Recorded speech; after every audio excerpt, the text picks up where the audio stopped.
Hi guys, सब बच्चों को प्यार भरा नमस्कार। कैसे हैं आप सब? मैं सी राहुल गर्ग स्वागत करता हूं आप सब बच्चों का आज के सेशन में। बहुत ही अमेजिंग सेशन रहने वाला है। इसमें डिस्कस करने वाले हैं आरटीपी, जो कि आईसीएआई ने जारी किया है मई 2025 के एग्जाम से जस्ट पहले फॉर द सब्जेक्ट एफएमएसएम। तो अगर आप इस वीडियो तक पहुंच चुके हैं, सबसे पहले पुत्र वीडियो को कर दीजिए लाइक, एंड उसके बाद अगर चैनल सब्सक्राइब नहीं किया तो भाई सब्सक्राइब करके बेल आइकन को प्रेस कर लेना और हमारे टेलीग्राम चैनल तक पहुंच जाना, so that you may not miss any important information and the notes. मैं स्टार्ट करता हूं आपके साथ आज का सेशन, लेकर चलता हूं आपको मेन स्क्रीन पर, जहां पर हमारा आरटीपी जो है हमारे इंतजार में है।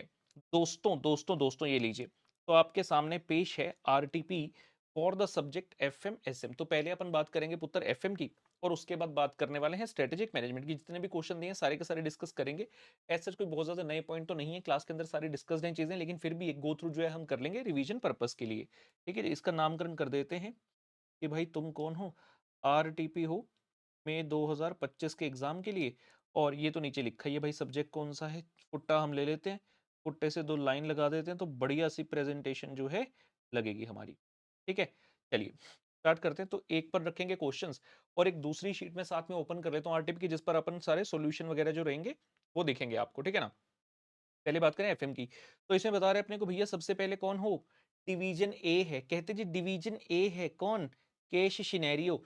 तो एक डिवीजन ए चलेगी, काफी दूर तक ये डिवीजन ए चलेगी, और उसके बाद ये देखेंगे डिवीजन बी आ रहा है डिस्क्रिप्टिव क्वेश्चन। तो दो भाग में जो है आरटीपी पुत्र जी डिवाइडेड है, डिवाइडेड है, डिवाइडेड है। कमन कमन कमन कमन कमन कमन, ये लीजिए लीजिए लीजिए। हाँ जी, तो हमारे सामने आ रहा है पहला प्रश्न। कहता है जी इन्वेस्टमेंट डिसीजन, कहते केस सिनेरियो। और जब आप केस सिनेरियो को पढ़ेंगे, हमने क्लास में ऐसे लल्लू क्वेश्चन बहुत सारे किए हैं। कहते Linty is a small I I I I wrong choice of colour, let us choose the red colour. Linty is a small size firm manufacturing company, its manufacturing plant is situated in Chhattisgarh. Chhattisgarh में plant है। Currently the company is labour oriented due to which there is less production. Labour के through काम करते हैं तो कहते हैं एक हद तक ही काम कर पाएंगे, तो लेस प्रोडक्शन है। डिलीवरीज में डिले है एंड डिफेक्ट्स हैं प्रोडक्शन में। तो मैनेजमेंट जो है वो चाह रही है कि प्रपोजल है भैया to purchase a new automatic machine which will carry out some operation at present perform by the manual labour. कहते हैं जो लेबर काम करती है उसके बदले भी ये मशीन करेगी जी काम। ठीक है, तो कहता है हमारे पास क्या है, there are two alternative models of machine available in the market, TMT 1 और टीएमटी 2। अगर कहते हैं हम एग्जिस्टिंग मशीन को रिप्लेस करें, it would provide labour saving, it would provide labor saving and reduce the defects as well. It is expected to have an, वाह मेरे institute, वाह, to have an economic life of 10 years for both the model। तो भैया 10 साल की life है, दोनों में से कोई भी मॉडल ले आओ। कहता जी फॉलोइंग डिटेल्स हमने कलेक्ट करी हैं। तो टमटी 1 और टमटी 2 के लिए वो अकॉर्डिंगली हमें बता रहा है। क्वेश्चन कहता पुत्र, कॉस्ट ऑफ द मशीन है दोनों की 45 lakh 50 lakh. Estimated saving in direct wages per annum, तो ये हर साल का कैश इनफ्लो हो गया एक तरीके से, प्लस मार दिया मैंने।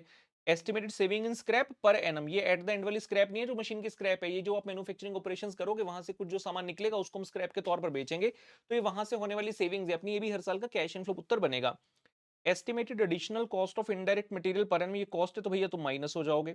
Estimated additional cost of indirect labour per annum, तुम भी माइनस हो जाओगे। Estimated additional cost of repair maintenance, तुम भी माइनस हो जाओगे क्योंकि तुम भी कौन हो, कॉस्ट हो। आगे बढ़ते हैं। क्वेश्चन कहता है भैया जी depreciation is charge using the SLM over the useful life, और क्वेश्चन ने हमें स्क्रैप वैल्यू नहीं बताई। तो यहां उसने कहा था भैया 10 साल का लाइफ है, आप 10 साल से डिवाइड कर दो भाई। पहली मशीन की 4.5 लाख रुपए की डेप्रिसिएशन आ गई, और दूसरी 50 लाख डिवाइड बाई 10 5 लाख रुपए की पुत्र डेप्रिसिएशन आ जाएगी। क्वेश्चन हमें कहता कंपनी का 35% टैक्स ब्रैकेट है, और रेट ऑफ रिटर्न में भी taken at 15%। Capital budgeting chapter का क्वेश्चन है। 15% रेट ऑफ रिटर्न लिखने का मतलब है कि अगर अपन कोई भी मॉडर्न वैल्यू करते, मॉडर्न टेक्निक करते हैं, तो वहां पर अपने को टाइम वैल्यू ऑफ मनी पर का कॉन्सेप्ट लगाकर प्रेजेंट वैल्यू निकालनी होती है। तो कहता 15% के हिसाब से निकालना। Being a finance manager of the company you are required to evaluate the alternative by answering the followings. पहली फॉलोइंग क्या है भाई, कहता what is the annual saving from machine TMT 1, what is the meaning of this annual saving. तो हमसे basically PAT पूछ रहा है कि कितनी आपकी सेविंग होगी। बड़ा ही आसान है भैया जी, ये जो दो पॉइंट है इनको ऐड कर दो, 15 और 5 20 हो जाएगा। इसमें से ये 2 लाख माइनस करो 18, 18 में से 4 माइनस करो 14, 14 में से 1.5 माइनस करो 12.5। तो बिना डेप्रिसिएशन के 12.5 तक पहुंच गए। 12.5 लाख में से ये 4.5 लाख की डेप्रिसिएशन माइनस कर दोगे, 8 लाख आ जाएगा। 8 लाख में से आप ये टैक्स माइनस कर देना 35% का, जो वैल्यू बचेगी वो आपकी हो जाएगी एनुअल सेविंग। 5,20,000 आ रही है। जरा क्वेश्चन में भी जाकर देख लें, क्या बात है, वाह। 5,20,000 मित्रों, जरा इसको मार्क कर दें पहले, ये लो। अब पढ़ लेते हैं जाकर, ये देखिए, ये उसने बताया ये दोनों प्लस हो गए, आपकी वेजेस की सेविंग और स्क्रैप, टोटल सेविंग मतलब इनफ्लो हो गया 20 लाख का, इसमें से माइनस करी तीनों कॉस्ट, तो आपका कैश सेविंग आ गया 12.5 लाख, फिर डेप्रिसिएशन माइनस किया, ये आपके 8 लाख की आ गई ईबीटी, इसमें से टैक्स माइनस किया और ये आ गया आपका पैट, इसको इन्होंने नाम दिया एनुअल सेविंग 5,20,000 रुपए का उत्तर जी। दूसरा क्वेश्चन कहता है जी what is the annual saving from the machine TMT two, machine TMT two जो 2 है उससे एनुअल सेविंग कितनी है, तो वही बात होगी भाई, उसके बगल वाला कॉलम देख लेंगे, ये 5,98,000 आ गया, कॉपी पेस्ट करनी है ना सिर्फ फिगर आपको मशीन टीएमटी2 की, तो 598 तुम्हारा हो गया, जरा चेक कर लें क्या यही आंसर है इसका, सेकंड का बी है क्या, हाँ जी सेकंड का बी है 5,98,000। तीसरा तीसरा प्रश्न कहता है जी what is the pay back period of the machine TMT one and TMT two, pay back period का फॉर्मूला क्या होता है, अगर हर साल कैश इनफ्लो सेम रहता है तो फॉर्मूला बड़ा आसान है कि भैया जितने रुपए का कि भैया जितने रुपए का आपका इनिशियल आउटफ्लो है यानी कि कॉस्ट ऑफ द मशीन है उससे डिवाइड कर दीजिए एनुअल कैश इनफ्लो को। आपने जैसे ही यहां तक सॉल्यूशन किया था, इसके बाद हम जानते हैं अगर डेप्रिसिएशन को एड बैक कर दें तो हमारे पास क्या आ जाता है एनुअल कैश इनफ्लो, तो दोनों ही मशीन्स में आपका कैश इनफ्लो आ चुका है। जब आपको पे बैक पीरियड निकालना है, जितनी भी इन्वेस्टमेंट थी डिवाइड बाय इनफ्लो कर दो, पहली मशीन का कितना 970, दूसरी मशीन का आउटफ्लो 50 लाख डिवाइड बाय कितना है इनफ्लो हर साल का 10,98,000 पुत्र, अकॉर्डिंगली तो आडे कोल ए वाली वैल्यूज आ जाती हैं 4.63 और 4.55, तो ऑप्शन सी जो है वो करेक्ट आंसर बनेगा। ऑप्शन सी में देखिए 4.63 एंड 4.55 ईयर, ये पुत्र करेक्ट आंसर आपका बनता है। ठीक है जी, चौथे क्वेश्चन पे आगे हम, बड़ा ही आसान सी केस स्टडी है, what is the annual sorry what is the accounting average rate of return, सीधा बोलो ना अरर ऑफ मशीन टी1 एंड टीएम2, कहता है एआरआर बता दो, एआरआर का फॉर्मूला क्या होता है, average PAT divide by average investment into 100, average PAT, भैया पैट तो ये रहे, पैट तो ये रहे, ये पैट ही तो है, एवरेज पैट हर साल का सेम है 5,20,000 और 5,98, दोनों का न्यूमरेटर चेक कर लो, टेम्पटी 1 और टेम्पटी 2। फिर बात आती है पुत्र किस चीज की, डिनोमिनेटर की, फॉर्मूला क्या है एवरेज इन्वेस्टमेंट, एवरेज इन्वेस्टमेंट का मतलब क्या होता है, आपका opening value minus scrap value divide by 2, opening plus scrap divide by 2, sorry, तो ओपनिंग कितनी है इसकी, कितनी खरीदी थी आपने, एक मिनट जी सॉरी, 45 लाख की, तो स्क्रैप तो कुछ है नहीं, तो 45 लाख डिवाइड बाय 2 किया 2250, और इधर 50 लाख की थी तो 50 लाख डिवाइड बाय 2 किया, कितना आ गया 25 लाख रुपए, accordingly you get the answer 23.11 23.92। तो देख लेते हैं भैया कौन सी ऑप्शन सही है, क्यों सही है जी, B option is the correct answer 23.11 and 23.92 पुत्र। उसके बाद है जी लास्ट क्वेश्चन, पंजवां क्वेश्चन के अंदर what is the PI of the machine TMT 1 and TMT 2 respectively, PI का फॉर्मूला होता है पीवीसीआई बटे पीवीसीओ, तो भैया क्वेश्चन में कहा था 15% से कर लेना, आपके पास हमने कैश इनफ्लो तो निकाला ही हुआ है हर साल का, ये मैं बता देता हूं आपको, हर साल का कैश इनफ्लो निकाला हुआ है टम्पटी 1 का भी टम्पटी 2 का भी, आपको क्या करना है, क्वेश्चन ने कहा था 15% का फैक्टर ले लेना, और कितने साल की लाइफ है 10 साल की, तो 10 साल पर आप इसका एनुटी फैक्टर निकाल लो, ये दोनों ही मशीन का पीवीसीआई आ गया, पीवीसीआई यहां पर कॉपी कर लिया मशीन 1 मशीन 2 का, और जो पीवीसीओ है ये तो क्वेश्चन में गिवन था भाई 45 और 50 लाख, अकॉर्डिंगली पुत्र you get the answer 1.08 and 1.10, तो ऑप्शन डी में ये वैल्यूज दी हैं 1.08 and 1.10, accordingly this becomes the correct answer. I will say it's an easy question, हमने क्लास में कई सारे ऐसे कर रखे हैं। एक question financing decision cost of capital से दिया है यहाँ पर, क्वेश्चन के अंदर जी ऐसा है, ऐसा है the shares of ACB Limited are presently traded at 51 and the company is expected to pay dividend of 5 रुपए per share with the growth rate expected at 10% per annum। जैसे ही क्वेश्चन ने बोला कि भैया एक्सपेक्टेड टू पे the dividend of 5%, मतलब ये कौन हो गया D1 हो गया, ग्रोथ रेट कितना है 10%, और कहता मार्केट प्राइस कितना चल रहा है 51 का, it plans to raise the fresh equity capital, merchant banker ने सजेस्ट किया कि अंडर प्राइसिंग 2 रुपए की कर देना in pricing the new issue, मतलब 51 की बजाय 49 का इशू करना, 2 रुपए से कम कर देना, besides there is a cost of 50 paisa पर शेयर ऑन मिसलेनियस एक्सपेंस, तो भाई हमारे हाथ में नेट प्रोसीड कितनी आएगी 48.5 की आएगी, क्वेश्चन कहता cost of new equity share बताना जरा कितनी होगी, बता देते हैं, उसने ब्रैकेट में भी कुछ बोला assuming no change in dividend rate and growth rate, तो हम क्यों चेंज करने लगे भाई, जैसे ही क्वेश्चन है ग्रोथ रेट दिया है समझ जाएंगे कि फॉर्मूला लगने वाला है डिविडेंड ग्रोथ मॉडल का D1 upon P not plus G into 100, भैया D1 कितना है क्वेश्चन का 5 रुपए का देंगे हम D1, नेट प्रोसीड्स कितना है पी नॉट 48.5, ये मैंने ऊपर बता दिया आपको, प्लस ग्रोथ दी है 10% की, भाई सीधा सा फॉर्मूला लगा दो इसको और तुम्हारा आंसर आ जाएगा, कितना आ जाएगा जितना यहाँ लिखा 20.31, कैलकुलेशन के बाद 20.31% का पुत्र आंसर आ जाएगा। ठीक है भाइयों, लो भाई तीसरा मल्टीपल चॉइस क्वेश्चन आ रहा है तुम्हारे पास, RGT infra company has a degree of operating leverage of 3 DOL, अब बेबी डॉल में सोने दी 3 है, at a sales level of पुत्र 7 lakh and operating income of 2,20,000, operating income of 2,20,000 का मतलब यो क्या है, EBIT. Fall in sales of the company by 10%, कहता है अगर सेल 10% से भैया कम हो गई तो it will result in decrease in operating income of dash percent. तो ईबीआईटी कितने से चेंज होगा, ईबीआईटी और सेल्स का रिलेशनशिप कौन सा फॉर्मूला जज करता है जी, डॉल। डॉल, तो फॉर्मूला लगाएंगे हम डीओएल का। ये देखिए, हम कह रहे हैं भैया DOL is equal to percentage change in EBIT upon percentage change in sales. ये फॉर्मूला होता है, क्रॉस मल्टीप्लाई कर दीजिए, क्रॉस मल्टीप्लाई कर दीजिए। डीओएल कितना है, हमें दिया है 3, सेल्स में 10% से चेंज होगा तो percentage change in operating income आ गया 30%। क्वेश्चन ने आपसे पूछा क्या है, will result in decrease in operating income, कितने रुपए से डिक्रीज हो जाएगी, अभी कितनी है भैया, अभी ऑपरेटिंग इनकम है 2,20,000 की, हम कह रहे हैं 30% से चेंज हो जाएगी, तो 2,20,000 का 30% कितना आ जाता है, 66,000। तो यो जो है ना सी ऑप्शन, यो करेक्ट ऑप्शन बनागी तुम्हारी थर्ड क्वेश्चन का, ऑप्शन सी जो है वह करेक्ट ऑप्शन बनागी। ये लो, यो तो होगी बात खत्म भैया किसकी, मल्टीपल चूज क्वेश्चन की। ये very descriptive question, ratio analysis का सबसे पहला क्वेश्चन बढ़िया सा हमारे सामने है, अच्छा क्वेश्चन है, सब बच्चे करेंगे मेरे साथ, मतलब समझ लेंगे अच्छे से। Using the information given below prepare the balance sheet of the navy private limited. जरा देखें, वाह क्या बात है, पहली बार मुझे बैलेंस शीट जो है शेड्यूल 3 के हिसाब से दिख रही है, एफ में नहीं तो टी से भी बन जाती है और उसके नंबर भी नहीं कटते, वो अलाउड होवे है। हाँ जी, क्वेश्चन क्या कह रहा है, equity and long term liability. सबसे पहले जी शेयर कैपिटल है, रिजर्व सरप्लस क्वेश्चन मार्क है और बॉन्ड क्वेश्चन मार्क है। करंट लायबिलिटी में out trade payable question mark है, आउटस्टैंडिंग लायबिलिटी क्वेश्चन मार्क है, कुछ ब्रैकेट में लिखा है। वेरी वेरी इंपॉर्टेंट, कहता है जी net of prepaid expense of 7.5 lakh. अरे यार जो प्रीपेड एक्सपेंस है कहां जाना चाहिए, ये तो भैया बैलेंस शीट में एसेट साइड पर करंट एसेट के अंदर आना चाहिए। लेकिन क्वेश्चन कहता है हमारे जो आउटस्टैंडिंग एक्सपेंस है ना और प्रोविजन, ये वाली जो फिगर है it is net of prepaid expense, यानी कि 7,50,000 रुपए हमने करंट एसेट में लिखने की बजाय यहां से माइनस कर रखे हैं। और हमारी जो करंट लायबिलिटी है वो कितने रुपए की है, 45 लाख की है। ये मैं क्या कहूंगा, इसे मैं कहूंगा तुम नेट करंट लायबिलिटी हो, क्योंकि अदरवाइज आपकी जो करंट लायबिलिटी है वो 7,50,000 रुपए से कम है।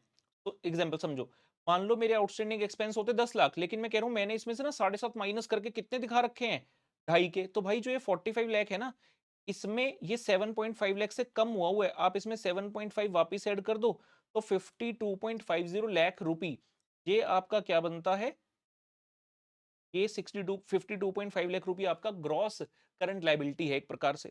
उसके बाद एसेट साइड पर है, क्वेश्चन के अंदर जी फिक्स्ड एसेट है, question mark WDV, depreciation question mark. Current asset में inventory, trade receive, cash and bank सारे क्वेश्चन मार्क है। कहता जी all the working note should form part of your answer, वो तो हम कर देंगे। अब समझ में ये आ गया कि सिर्फ शेयर कैपिटल गिवन है भाई, और देखते हैं क्वेश्चन में क्या क्या सामान है। Let us read it.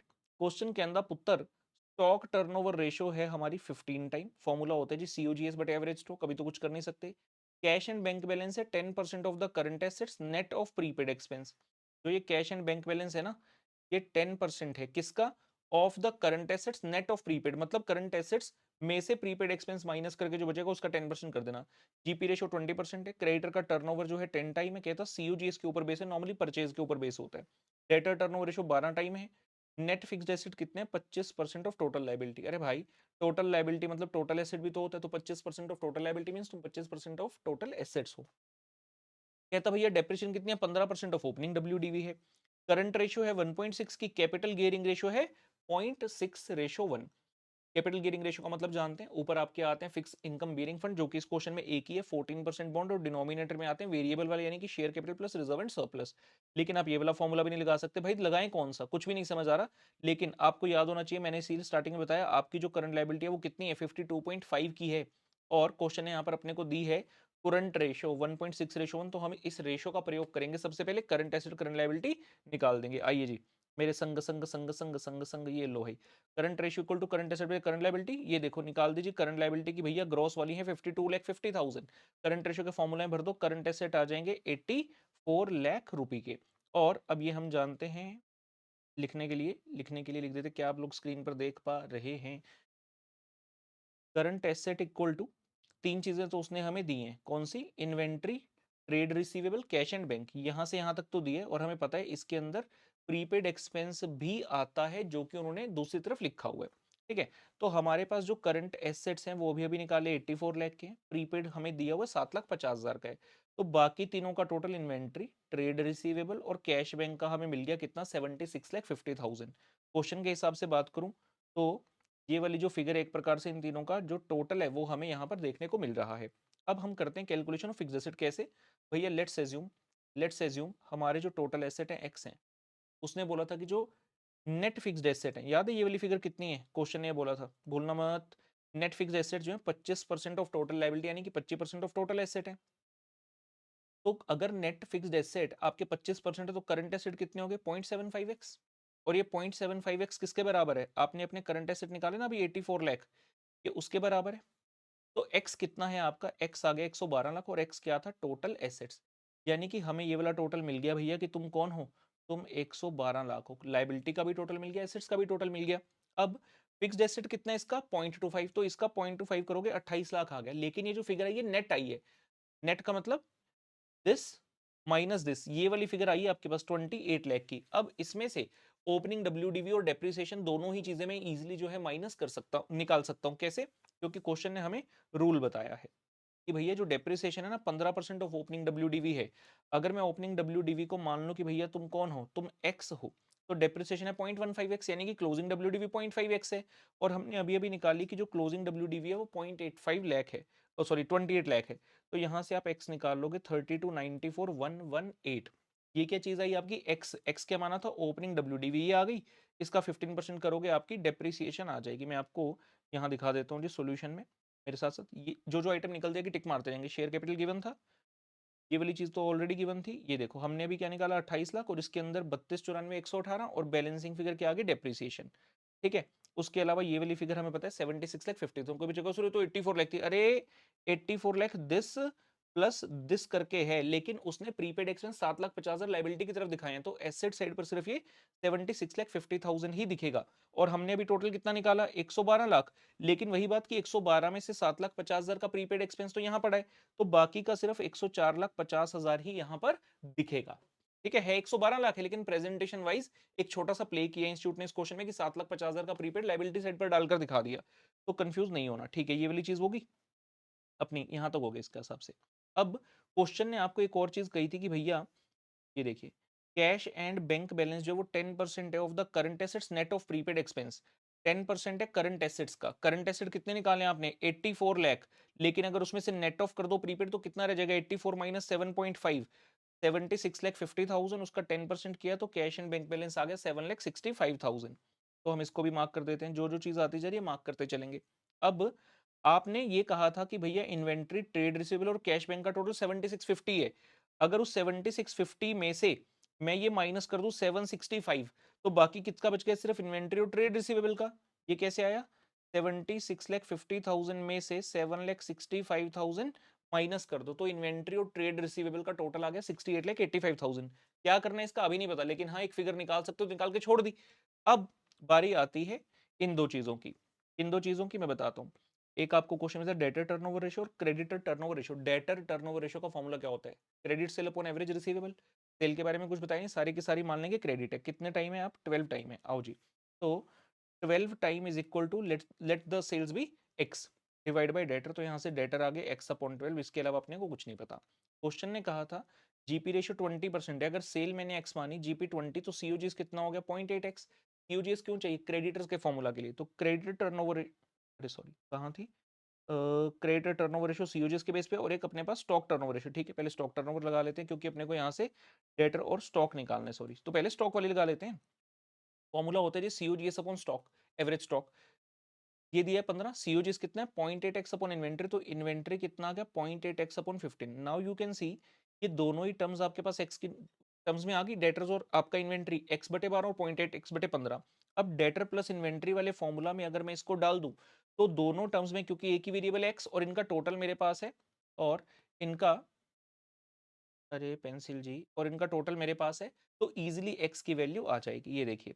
तो हमने क्या बोला डेटर प्लस इन्वेंट्री, ये डेटर की, अरे भाई इंस्टीट्यूट साहब, ये लो डेटर की वैल्यू x बटे 12 यहाँ से कॉपी हो गई, इन्वेंट्री की वैल्यू 0.8x बटे 15 यहाँ से आ गई, और टोटल इनका ये है, ठीक है। अब यहाँ से आप सॉल्व कर लोगे, आपका सेल्स आ जाएगा, सेल्स आ गया तो आपका सीओजीएस भी आ गया, और जैसे ही सेल्स आया एक्स आ गया हमारे पास, तो इन्वेंट्री और वो दोनों चीजें आ गई ना, ट्रेड रिसीवेबल और इन्वेंट्री की वैल्यू आ गई, तो हम इसको भी पुत्तर जाकर यहाँ से कर देते हैं मार्क की इन्वेंट्री भी हो गई और ट्रेड रिसीवेबल भी हो गया, ठीक है।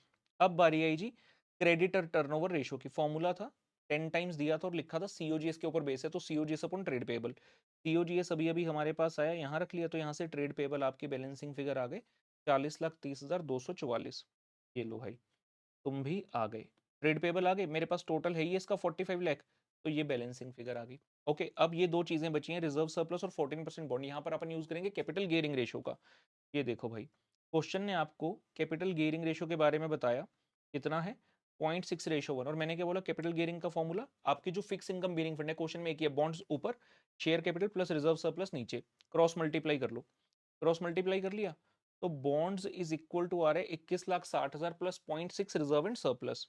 उसके अलावा एक चीज देखेंगे, हमें ये पता है क्वेश्चन के अंदर अगर जाऊं, अगर मैं सिर्फ इन तीन चीजों को देखूं, तो इसको मैं क्या बोल सकता हूं कि भैया तुम कौन हो, कैपिटल एम्प्लॉयड हो, कैपिटल एम्प्लॉयड।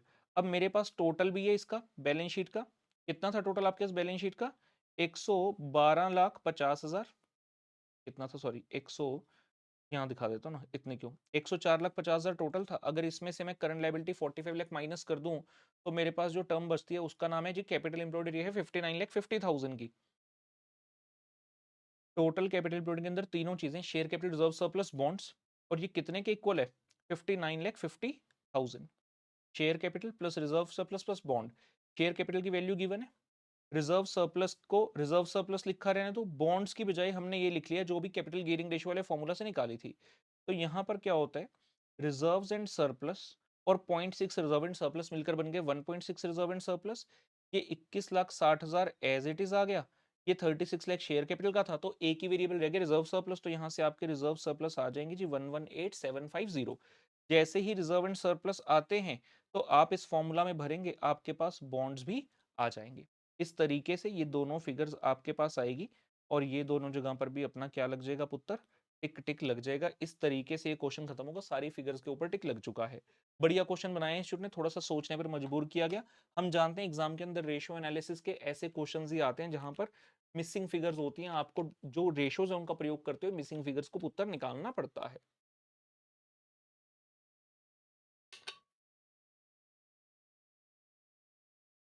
ठीक है जी, ठीक है,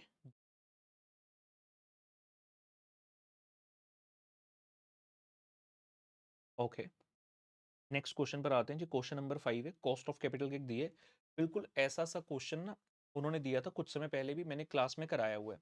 ठीक है, रेगुलर फास्टैग दोनों में जहां तक मुझे याद है हमने किया हुआ, फिर भी इसमें एक छोटा सा नया पॉइंट है, वो वाला के साथ आपको बता देता हूँ।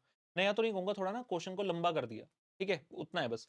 कहता है जी, परमहंस लिमिटेड का कैपिटल स्ट्रक्चर है that consist of equity capital, reserve surplus, bank term loan, debenture, चार आइटम है। कहता which are redeemable, sorry, which are redeemable at a premium 5%, preference capital is redeemable at a premium 5%। क्या कहना चाह रहा है, debentures हैं, उसने कैसे बोला, पहला है शेयर कैपिटल, दूसरा है रिजर्व सरप्लस, तीसरा है लोन, चौथा है debenture, continue debenture which are redeemable at 5% premium, पांचवा प्रेफरेंस कैपिटल, ये भी redeemable at a premium of 5%। Coupon rate on debenture is 1.5 time that of bank term loan coupon rate.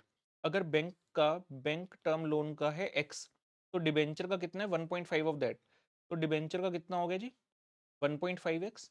कहता where as the preference dividend rate is 1.5 time of debenture interest rate. Preference capital का कितना है, इसका भी 1.5 time, तो 1.5 into 1.5x किया तो 2.25x आ गया। इस तरह से इंटरेस्ट रेट है। क्वेश्चन कहता जी जो टेन्योर है ना इनकी, बैंक टर्म लोन, डिबेंचर और प्रेफरेंस की, कितनी है, 3 साल, 5 साल, 7 साल। इसकी है 3 साल, इसकी है 5 साल, इसकी है 7 साल। Current book value of the capital structure is as follows. Equity capital है 25 लाख का, 100 रुपए का शेयर है, यानी कि कितने शेयर हैं जी 25,000 शेयर हैं। रिजर्व सरप्लस 10 लाख का है, बैंक टर्म लोन 10 लाख का है, डिबेंचर है 15 लाख रुपए के, फेस वैल्यू 100 की है, यानी कि 15,000 डिबेंचर है। प्रेफरेंस शेयर कैपिटल 20 लाख रुपए के, 100 रुपए की फेस वैल्यू है, यानी कि पुत्र 20,000 प्रेफरेंस शेयर है। ठीक है, मैंने इनके बाजू में इनकी वैलिडिटी लिख दी, क्वेश्चन है ना 3 साल, 5 साल, 7 साल की लाइफ है, तीनों ही रिडीमेबल हैं, राइट। अब हमें पता है बैंक जो टर्म लोन है, ये तो आप बैंक से डायरेक्टली जाकर लेते हो, इसको तो मार्केट में इशू करते नहीं है, तो इसकी जो कॉस्ट निकालनी है उसके लिए वो बड़े वाला फॉर्मूला यूज नहीं करना, इसके लिए फॉर्मूला हमेशा सिंपल है, आई इंटू वन माइनस टू, इसका आंसर आ जाएगा। और बाकी दोनों क्योंकि रिडीमेबल है, तो इनके लिए आपको प्रॉपर फॉर्मूला लगाना होगा, I into one minus T plus RV minus NP upon N whole divide by RV plus NP upon two into 100। Tax rate जो है क्वेश्चन कहता है जी 25% का है, ठीक है। Debentures are currently selling at a price of 96। ये क्या चीज बनेगी, आपका नेट प्रोसीड्स के काम आएगा जब फॉर्मूला लगाओगे। क्वेश्चन कहता है जी where as the preference shares are currently trading at selling at 102। ठीक है, ये नेट प्रोसीड हो गया। Equity share of the company are quoted at 150 per share.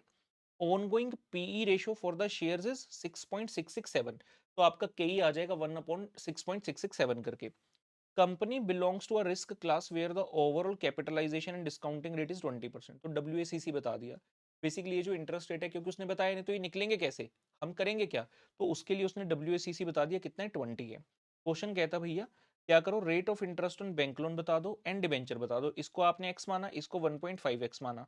कहता रेट ऑफ प्रेफरेंस डिविडेंड भी बता दो, इसको आपने 2.25x कंसीडर किया है। और डब्ल्यू निकाल दो यूजिंग मार्केट। सर डब्ल्यू तो ये रहा। अरे भाई, आपको क्वेश्चन ने क्या दिया था, बुक वैल्यू। ये बुक वैल्यू स्ट्रक्चर के हिसाब से डब्ल्यू है, आपको मार्केट वैल्यू के हिसाब से भी करना है। तो सबसे पहला काम क्या करेंगे अपन, अपने को ये दोनों निकालने ही पड़ेंगे। क्वेश्चन ना भी बोलता तब भी we will have to find it out. इसके बिना तो आप डब्ल्यू निकाल ही नहीं सकते, कि जब ये आएगा तभी आप आगे बढ़ पाएंगे। देखिए जी, तो जैसा मैंने कहा, rate of interest on bank loan x हो गया, डिबेंचर वाला जो हो गया 1.5x और प्रेफरेंस वाला हो गया 2.25x। ठीक है, अब एक एक करते हुए कॉस्ट निकालते। सबसे पहले केडी, आपका टर्म लोन का आई इंटू 1 - टी, तो आई है एक्स, 1 - टी किया, एक्स की टर्म्स में आ गया। डिबेंचर के लिए बड़े वाला फॉर्मूला लगाएंगे। उसने बोला था डिबेंचर रिडीमेबल एट प्रीमियम 5% है, 100 रुपए की फेस वैल्यू, 5% प्रीमियम मतलब 105। नेट प्रोसीड के लिए उसने बताया 96 चल रहा है। एक्स की टर्म्स में आपने इसको भी निकाल लिया फॉर्मूला भर के, फॉर्मूला में इन्फॉर्मेशन भर के। फिर आई बात केपी की, इसमें भी उसने बोला था रिडीमेबल एट 5% और रिडीमेबल वैल्यू होगी पुत्र 105 की। और नेट प्रोसीड बताया था कि मार्केट में भैया 102 का चल रहा है। फिर से आपने फॉर्मूला लगाया और केपी को भी निकाल लिया एक्स की टर्म्स में। ठीक है, उसके बाद कई 1/पीई रेशो हो जाएगा इजीली। हमने सीखा हुआ है कैसे आता है, 15% आ गया आपका 1/6.667 करके। क्वेश्चन में एक रिजर्व एंड सरप्लस भी उसने बताया आपको है, लेकिन क्योंकि कोई और डाटा दिया नहीं तो के इक्वल टू के आर ही हो जाएगा। तो ये आपका एज इट इज 15% आ गया। नाउ ये देखो, उसने आपको क्वेश्चन में खुद से बताया कि भैया हमारा जो के है ना वो 20 है। तो आप जब करेंगे डब्ल्यू यहाँ पर 20 रख दो। यहाँ पर हमने सारे के सारे सोर्स लिख लिए, equity, reserve, surplus, bank loan, debenture, preference. Values, book values question में जो गिवन थी लिख ली, वैल्यूज के बेस पे बन गए वेट। कॉस्ट जो तो हमें पता थी कई की लिख ली, बाकी सारी एक्स की टर्म्स में लिख ली, तो ये एक्स की टर्म्स में ही आ गया। अब ये मैथमेटिक्स बन गया कि भैया इन सब का टोटल इक्वल टू 20 है, एक ही वेरिएबल है एक्स, तो वहां से आपका एक्स आ जाएगा। एक्स आ रहा है 15.86, डिबेंचर का था इसका 1.5 टाइम ये आ गया, और इसका 1.5 टाइम करोगे तो आपका ये आ जाएगा। या तो इसका 1.5 कर दो या फिर इसका 2.25 कर दो। 2.25x था तो 35.68। अब जब मार्केट वैल्यू वेट से उसने करने को कहा है, कॉस्ट तो हमने जो निकाली वो तो एज इट इज आ जाएगी। कॉस्ट जो आपने ऊपर निकाली थी कॉस्ट, वो एज इट इज आ जाएगी। ठीक है ना, ऊपर निकाली थी मतलब ये तो इंटरेस्ट रेट्स है ना। आप जब फॉर्मूला में भरोगे उनके तो ये वाली कॉस्ट आपकी आ जाएगी। क्या उसने करके दिखाया है, नहीं दिखाया, कोई बात नहीं, आप करोगे तो ये आ जाएगी कॉस्ट। बात है वैल्यूज की, तो हमें मार्केट वैल्यूज लिखनी है, वो आसान काम है, अपने को पता है। जैसे कि मान लीजिए इक्विटी की बात करूं, आपके 25,000 इक्विटी शेयर थे। क्वेश्चन ने बोला मार्केट प्राइस कितना चल रहा है भैया, कहाँ गए, रुको मैं दूसरा कलर उठा लूं। मार्केट प्राइस बताया था इक्विटी का कितना चल रहा है, 150 रुपये पर शेयर। तो आप क्या करोगे, 25,000 गुना 150 कर दोगे। 25,000 गुना 150 पुत्र ये आ गया 37,50,000। ये आ गई 3750। नॉर्मली हम कहते हैं कि इक्विटी कैपिटल को दो भाग में बांट देना, इक्विटी और रिजर्व एंड सरप्लस। लेकिन क्योंकि दोनों की कॉस्ट सेम है इसलिए इंस्टीट्यूट ने नहीं बांटा। आप 37,50,000 को इस रेशो में बांट दोगे 25 लाख वर्सेज 10 लाख में, तो भी सही है, आंसर सेम ही आएगा। रीजन क्या है, क्योंकि दोनों की कॉस्ट सेम है, इसलिए आप बांटो चाहे ना बांटो एक ही बात रहेगी। उसके अलावा बैंक टर्म लोन, इसकी तो वैल्यू सेम है भाई, 10 लाख का 10 लाख रहेगा, इसकी थोड़ी मार्केट वैल्यू होती है। जहां तक डिबेंचर की बात है, 15,000 डिबेंचर थे। क्वेश्चन ने बोला कितने का चला डिबेंचर, 96 का। तो 15,000 इंटू 96 करोगे, इसका वैल्यू आ जाएगा 14,40,000। और सिमिलरली प्रेफरेंस का आ जाएगा।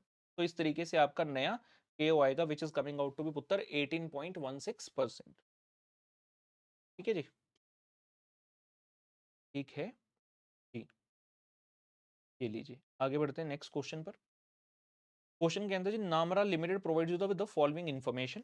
ऑपरेटिंग प्रॉफिट यानी कि ईबीआईटी दिया है, इंटरेस्ट ऑन डिबेंचर माइनस हुआ, ईबीटी आ गया, टैक्स 20% का रेट है माइनस हुआ, पैट आ गया। डिविडेंड है 14% का, प्रेफरेंस माइनस किया, earning available for equity holder आ गया। कहता जी नंबर ऑफ इक्विटी शेयर 16,000 है, तो डिवाइड करते हुए आपके पास आ गया पुत्र ईपीएस।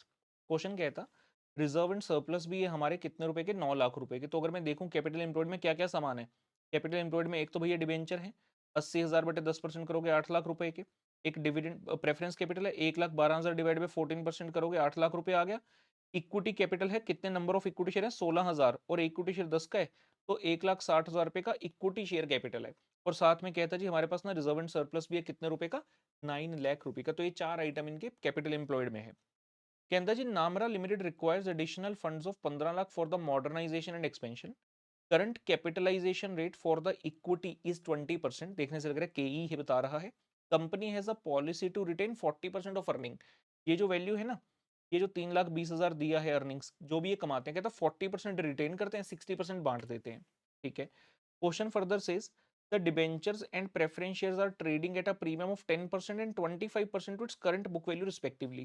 ये इंस्टीट्यूट ने एक नई चीज बनाने की कोशिश करी। आज तक जब भी कैपिटल स्ट्रक्चर में क्वेश्चन आया कभी भी ये बताता नहीं है कि मार्केट में क्या चल रहा है, लेकिन अभी उसने अपने को बोला कि भैया मार्केट में प्रीमियम पे चल रहे हैं डिबेंचर 10% के और प्रेफरेंस जो है वो 25% के प्रीमियम पे चल रहा है।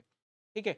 तो डिबेंचर चल रहा है 10% के प्रीमियम पे, यानी कि 8 लाख प्लस 10%, और कैपिटल इम्प्लॉयड में देखो तो ये 8 लाख प्लस 25% ऐसे चल रहा है। Fair value of the equity share is calculated by dividing the number of equity shares. Divide कर लेना इक्विटी शेयर को किससे, to the overall value of firm. कहता वैल्यू ऑफ फर्म निकाल लो, मतलब सारे सोर्सेज ऐड कर दो, divide by number of equity share कर लेना जो कि कितने हैं, 16,000। तो इक्विटी की एक शेयर की फेयर वैल्यू आ जाएगी। क्यों निकालनी है हमें नहीं पता, अभी उसने बोला तो मैंने बता दिया। आगे बढ़ते हैं। New equity shares for expansion will be issued 15% discount to the current fair value price. इसलिए बोला उसने फेयर वैल्यू निकालने के लिए। इस स्टेप की मदद से आप निकालोगे फेयर वैल्यू। उसका करेंगे क्या, जब नया शेयर इशू करना है तो उससे 15% कम पे करके कर देना। जैसे ही कुछ बच्चों ने देखा सर कंपनी एक्ट में लिखा है sir share can't be issued at discount, sir हमने पढ़ा है। अरे भाई डिस्काउंट फेस वैल्यू पर नहीं हो सकता। अगर आपके शेयर की फेस वैल्यू 10 रुपए है, मार्केट में 100 का चल रहा है और आप कहते हैं मैं तो इससे 20% डिस्काउंट पे यानी कि 80 पे इशू करूंगा, तो भाई अभी भी फेस वैल्यू से ऊपर ही है ना। Discount should not B from the face value, मतलब शेयर आप फेस वैल्यू से कम पे इशू नहीं कर सकते। आप बाकी जितने मर्जी का करो and technically it can not be called at a discount. आप ये कह दो कि मैं 15% कम पे करूंगा, it should not be given, it can't be given the name of that discount which you are thinking. Okay, आगे बढ़ते हैं। Return on capital employed which is based on the total value of firm will increase by 10%। याद है class में जब question करते हैं हम निकालते हैं ना EBIT upon capital employed into 100 वगैरह वगैरह करके, तो जो पुराने वाला आपका रिटर्न आएगा कहता है it will increase by 10% to its current rate, मतलब 20 का हो जाएगा 22। अगर 30 आए तो 30 का 10% ऐड करो 33 हो जाएगा। If the capital gearing ratio goes above 2.5, capital gearing का फॉर्मूला पता है, जो फिक्स वाले फंड्स हैं वो ऊपर क्वेश्चन में कौन कौन से फिक्स वाले फंड, डिबेंचर और प्रेफरेंस, डिनोमिनेटर में आते हैं आपके वेरिएबल यानी कि इक्विटी वाले। अगर कैपिटल गेनिंग रेशियो 2.5 से ऊपर गया तो जो इंटरेस्ट रेट है एडिशनल डेट पर will increase bye 200 basis point. Currently कितना है 10%, 200 बेसिस पॉइंट का मतलब 2% यानी कि 12% हो जाएगा आपका डिबेंचर का interest. And dividend on preference would increase by half a percent, और ये जो है ये हाफ परसेंट यानी बढ़ जाएगा 14.5। लेकिन कब, ओनली, मैं इसको मार्क कर दूं डिफरेंट कलर से, ये सब कब होगा, अगर आपकी कैपिटल गियरिंग रेशियो 2.5 से ऊपर जाएगी तब। क्वेश्चन सेज पुत्र जी you are required to advise on the below two financial plan to be selected based on earning. कहता पीपीएस के बेस पे बताओ क्या सेलेक्ट करें। पहला प्लान कह रहे 2/3 amount is raise through debenture balance through preference. Total amount raise कितना करना है, मार्क करूं अगर, इसने बोला था भैया एडिशनल फंड कितने के चाहिए 15 लाख रुपए के। 15 लाख में से 2/3 यानी कि 10 लाख रुपए डिबेंचर से और 5 लाख रुपए प्रेफरेंस से कर लो। पहला प्लान तो ये है। और दूसरा issue of equity share only. दूसरा कह रहा है भैया सारे के सारे इक्विटी शेयर इशू कर दो। हमें क्या करना है, इनकम स्टेटमेंट बनानी है, दो ईपीएस निकालने हैं ऑल्टरनेटिव ए और बी के लिए। लेकिन सबसे पहला पॉइंट है ऑपरेटिंग प्रॉफिट। क्या आपको ऑपरेटिंग प्रॉफिट पता है, आंसर है नहीं। तो हमें क्या करना है, पहले एग्जिस्टिंग आरओआई निकालनी है ईबीआईटी जो कि ये है, divide by capital employed into 100। जो मैंने बताया चार चीजें कैपिटल एम्प्लॉयड में, डिबेंचर, प्रेफरेंस, आपका इक्विटी कैपिटल और रिजर्व्स एंड सरप्लस। पुराना आरओआई आ गया, उसमें 10% आप उसका ऐड कर देना तो नया आरओआई आ जाएगा आपका। अब आपने इसको क्या करना, जो नया कैपिटल एम्प्लॉयड होगा जो कि कैसे आएगा, पुराना कैपिटल एम्प्लॉयड प्लस ये वाले 15 लाख, नया कैपिटल एम्प्लॉयड के ऊपर नया आरओआई लगाओगे, नया ईबीआईटी का, वहां से आपका क्वेश्चन स्टार्ट होगा। चलो आ जाओ देखते हैं। सबसे पहले अपन निकाल रहे हैं हर एक चीज का वैल्यू। तो value of debt 8 80,000 divide by 10 8 lakh, और 10% का प्रीमियम जो उसने बताया तो 880 आ गया। प्रेफरेंस की वैल्यू 1,12,000 का डिविडेंड दे रहे हो, 14% का डिविडेंड है तो कितना 8 लाख हो गया। 8 लाख में 25% के प्रीमियम पे ट्रेड करा तो ये 10 लाख आ गया। इक्विटी की वैल्यू कैसे निकालोगे, इक्विटी की वैल्यू कैसे निकालोगे, देखो केई का एक फॉर्मूला होता है, K E is equal to dividend upon value. आप इस फॉर्मूला को कैसे लिखते हो मैं बताऊं क्लास में हम कैसे लिखते हैं इस फॉर्मूला को, डीपीएस अपॉन एमपीएस इंटू 100। इस ये तो पर शेयर, इसको टोटलिटी में कर दो कि भैया कितना डिविडेंड दिया डिवाइड बाय कितनी वैल्यू है। तो अब केई होता है equal to this upon this. उसने क्वेश्चन में आपको केई बताया था, याद रखिए दिया था, current capitalisation rate for the equities 20%, तो केई बता दिया ये 20 है। डिविडेंड उसने हमें बता दिया कि जितना अर्न करते हो 40% रिटेन करते हो, यानी कि 60% का डिविडेंड दे देते हो। तो इन दोनों को भर दो, मार्केट वैल्यू आ जाएगी, आ गई जी 9,60,000 रुपए, और रिजर्व एंड सरप्लस कितना है, 9 लाख रुपए का। तो आप क्या करेंगे, यहाँ से इस प्रकार से वैल्यू ऑफ फर्म निकाल ली, चारों सोर्स ऐड कर दिया आपने, वैल्यू आ गई 37,40,000। ये वैल्यू हमने क्यों निकाली, क्योंकि अपने को ये फॉर्मूला लगाना है ईबीआईटी अपॉन कैपिटल एम्प्लॉयड। तो 6,20,000 और ये क्या आ गया, कैपिटल एम्प्लॉयड 37,40,000। तो एग्जिस्टिंग आरओए 16.58। क्वेश्चन कहता भाई 10% से बढ़ जाएगी। ये देखिए इंग्लिश देखिएगा, it will increase by 10% to its current rate. तो जो एग्जिस्टिंग है उसका 10% ऐड कर लीजिए, 18.24। हालांकि जब एग्जाम में ऐसा क्वेश्चन आया था रिसेंटली, तो उन्होंने दोनों तरीके से करके दिखाया था। आप चाहे इसमें स्ट्रेट अवे 10 ऐड कर दो, ये 26.58 हो जाएगा, या फिर इसका 10% ऐड कर दो। इंस्टीट्यूट दोनों तरीके से सही करने वाले, ठीक है। अब ये तो आ गया नया आरओआई, हम इसका नाम रखते हैं टेक्निकल न्यू आरओआई। अब अपने को चाहिए न्यू कैपिटल एम्प्लॉयड। तो ये क्या हो गया, तो मैं डिफरेंट कलर ले लूं। ये जो है पुराना कैपिटल एम्प्लॉयड था, अभी अभी निकाला 37,40,000। 15 लाख रुपए आपको चाहिए मॉडर्नाइजेशन के लिए, तो उतने रुपए से आपका ये बढ़ गया। तो ये होगा न्यू कैपिटल एम्प्लॉयड। तो न्यू कैपिटल एम्प्लॉयड को न्यू आरओआई से मल्टीप्लाई किया, तो ये अपना नया ईबीआईटी आ गया, मतलब स्टार्टिंग पॉइंट मिल गया दोनों प्लान्स के लिए। स्टार्टिंग पॉइंट, इंटरेस्ट माइनस करेंगे, भैया एग्जिस्टिंग इंटरेस्ट कितना है, 80,000 रुपए का एग्जिस्टिंग है। ये तो दोनों प्लान में से माइनस होगा ही होगा, क्योंकि ये तो एग्जिस्टिंग वाला है। लेकिन नया वाला जो आपका अमाउंट है डेट का, 10 लाख रुपए का, क्या इसके ऊपर यही रेट लगेगा 10%, या फिर उसने कहा था 200 बेसिस पॉइंट बढ़ जाएगा ये रेट लगेगा। तो उसके लिए अपने को क्या निकालना होगा, कैपिटल गियरिंग रेशो। ये लीजिए, ये लीजिए, कैपिटल गियरिंग रेशो फॉर्मूला क्या है आपका, जो लॉन्ग टर्म फंड्स हैं जिनके ऊपर आपको फिक्स रिटर्न देनी है, कौन से हैं, डिबेंचर 8 लाख, प्रेफरेंस 8 लाख। इसमें बुक वैल्यू ले लिए इन्होंने, इसमें बुक वैल्यू ही प्रेफरेबली ली जाती है। डिनोमिनेटर में क्या है, रिजर्व सरप्लस और इक्विटी कैपिटल, तो एग्जिस्टिंग हो गया। क्वेश्चन ने कहा 15 लाख रुपए रेज करने हैं, पहले प्लान में 15 लाख कैसे रेज कर रहे हो, डिबेंचर के थ्रू 10 लाख, प्रेफरेंस के थ्रू 5, मतलब पूरा 15 ऐसे फंड से आ रहे हैं जिनके ऊपर आपको फिक्स रिटर्न देनी है। तो न्यूमरेटर में आ गया जी 15 लाख। आपका कैपिटल गेनिंग रेशियो हो गया 2.92, ढाई से आगे। तो आपका जो इंटरेस्ट ऑन डेट है वो कितना हो जाएगा 12, और जो प्रेफरेंस का डिविडेंड है पुत्र वो कितना हो जाएगा 14.5%। ठीक है, तो हम क्या करेंगे, जब आप यहाँ से डिबेंचर का इंटरेस्ट निकालोगे 10 लाख का 12%, 1,20,000 आएगा, 10% नहीं। ईबीटी आ गया, टैक्स क्वेश्चन ने रेट दिया था 20% माइनस किया, ईएटी आ गया। प्रेफरेंस डिविडेंड जो करंट वाला 1,12,000 है वो तो दोनों जगह सेम आ गया, और नए वाला जो आप 5 लाख रुपए रेज करे थे उसके ऊपर 14.5% का डिविडेंड रेट आएगा, 72,500 हो गया। ये आ गया जी earning available for equity holder. जो पुराने शेयर्स हैं वो तो दोनों ऑप्शन में सेम रहेंगे, 16,000 क्वेश्चन में गिवन थे। देखिए क्वेश्चन में गिवन थे कि भैया 16,000 शेयर है, लेकिन जो नए शेयर हैं आपके, जो सेकंड ऑप्शन है, क्योंकि इसमें आप इक्विटी शेयर इशू करो तो इसमें तो नए वाले शेयर आएंगे, लेकिन आएंगे कैसे, उसने कहा था हम 15% डिस्काउंट पर इशू करेंगे to the current fair value. और करंट फेयर वैल्यू कैसे आनी थी, उसने आपको ये लाइन लिखकर बताई थी कि fair value will be calculated by dividing the number of shares to the overall value of the firm. ये लीजिए, तो आपकी जो overall value of the firm है ये निकाली थी ना आपने, कैपिटल एम्प्लॉयड 37,40,000, इसको नंबर ऑफ शेयर से डिवाइड कर दीजिए। ये जो वैल्यू है इसका नाम रखा है फेयर वैल्यू, और इसमें से 15% माइनस करोगे तो आपका इशू प्राइस आ गया 198.69।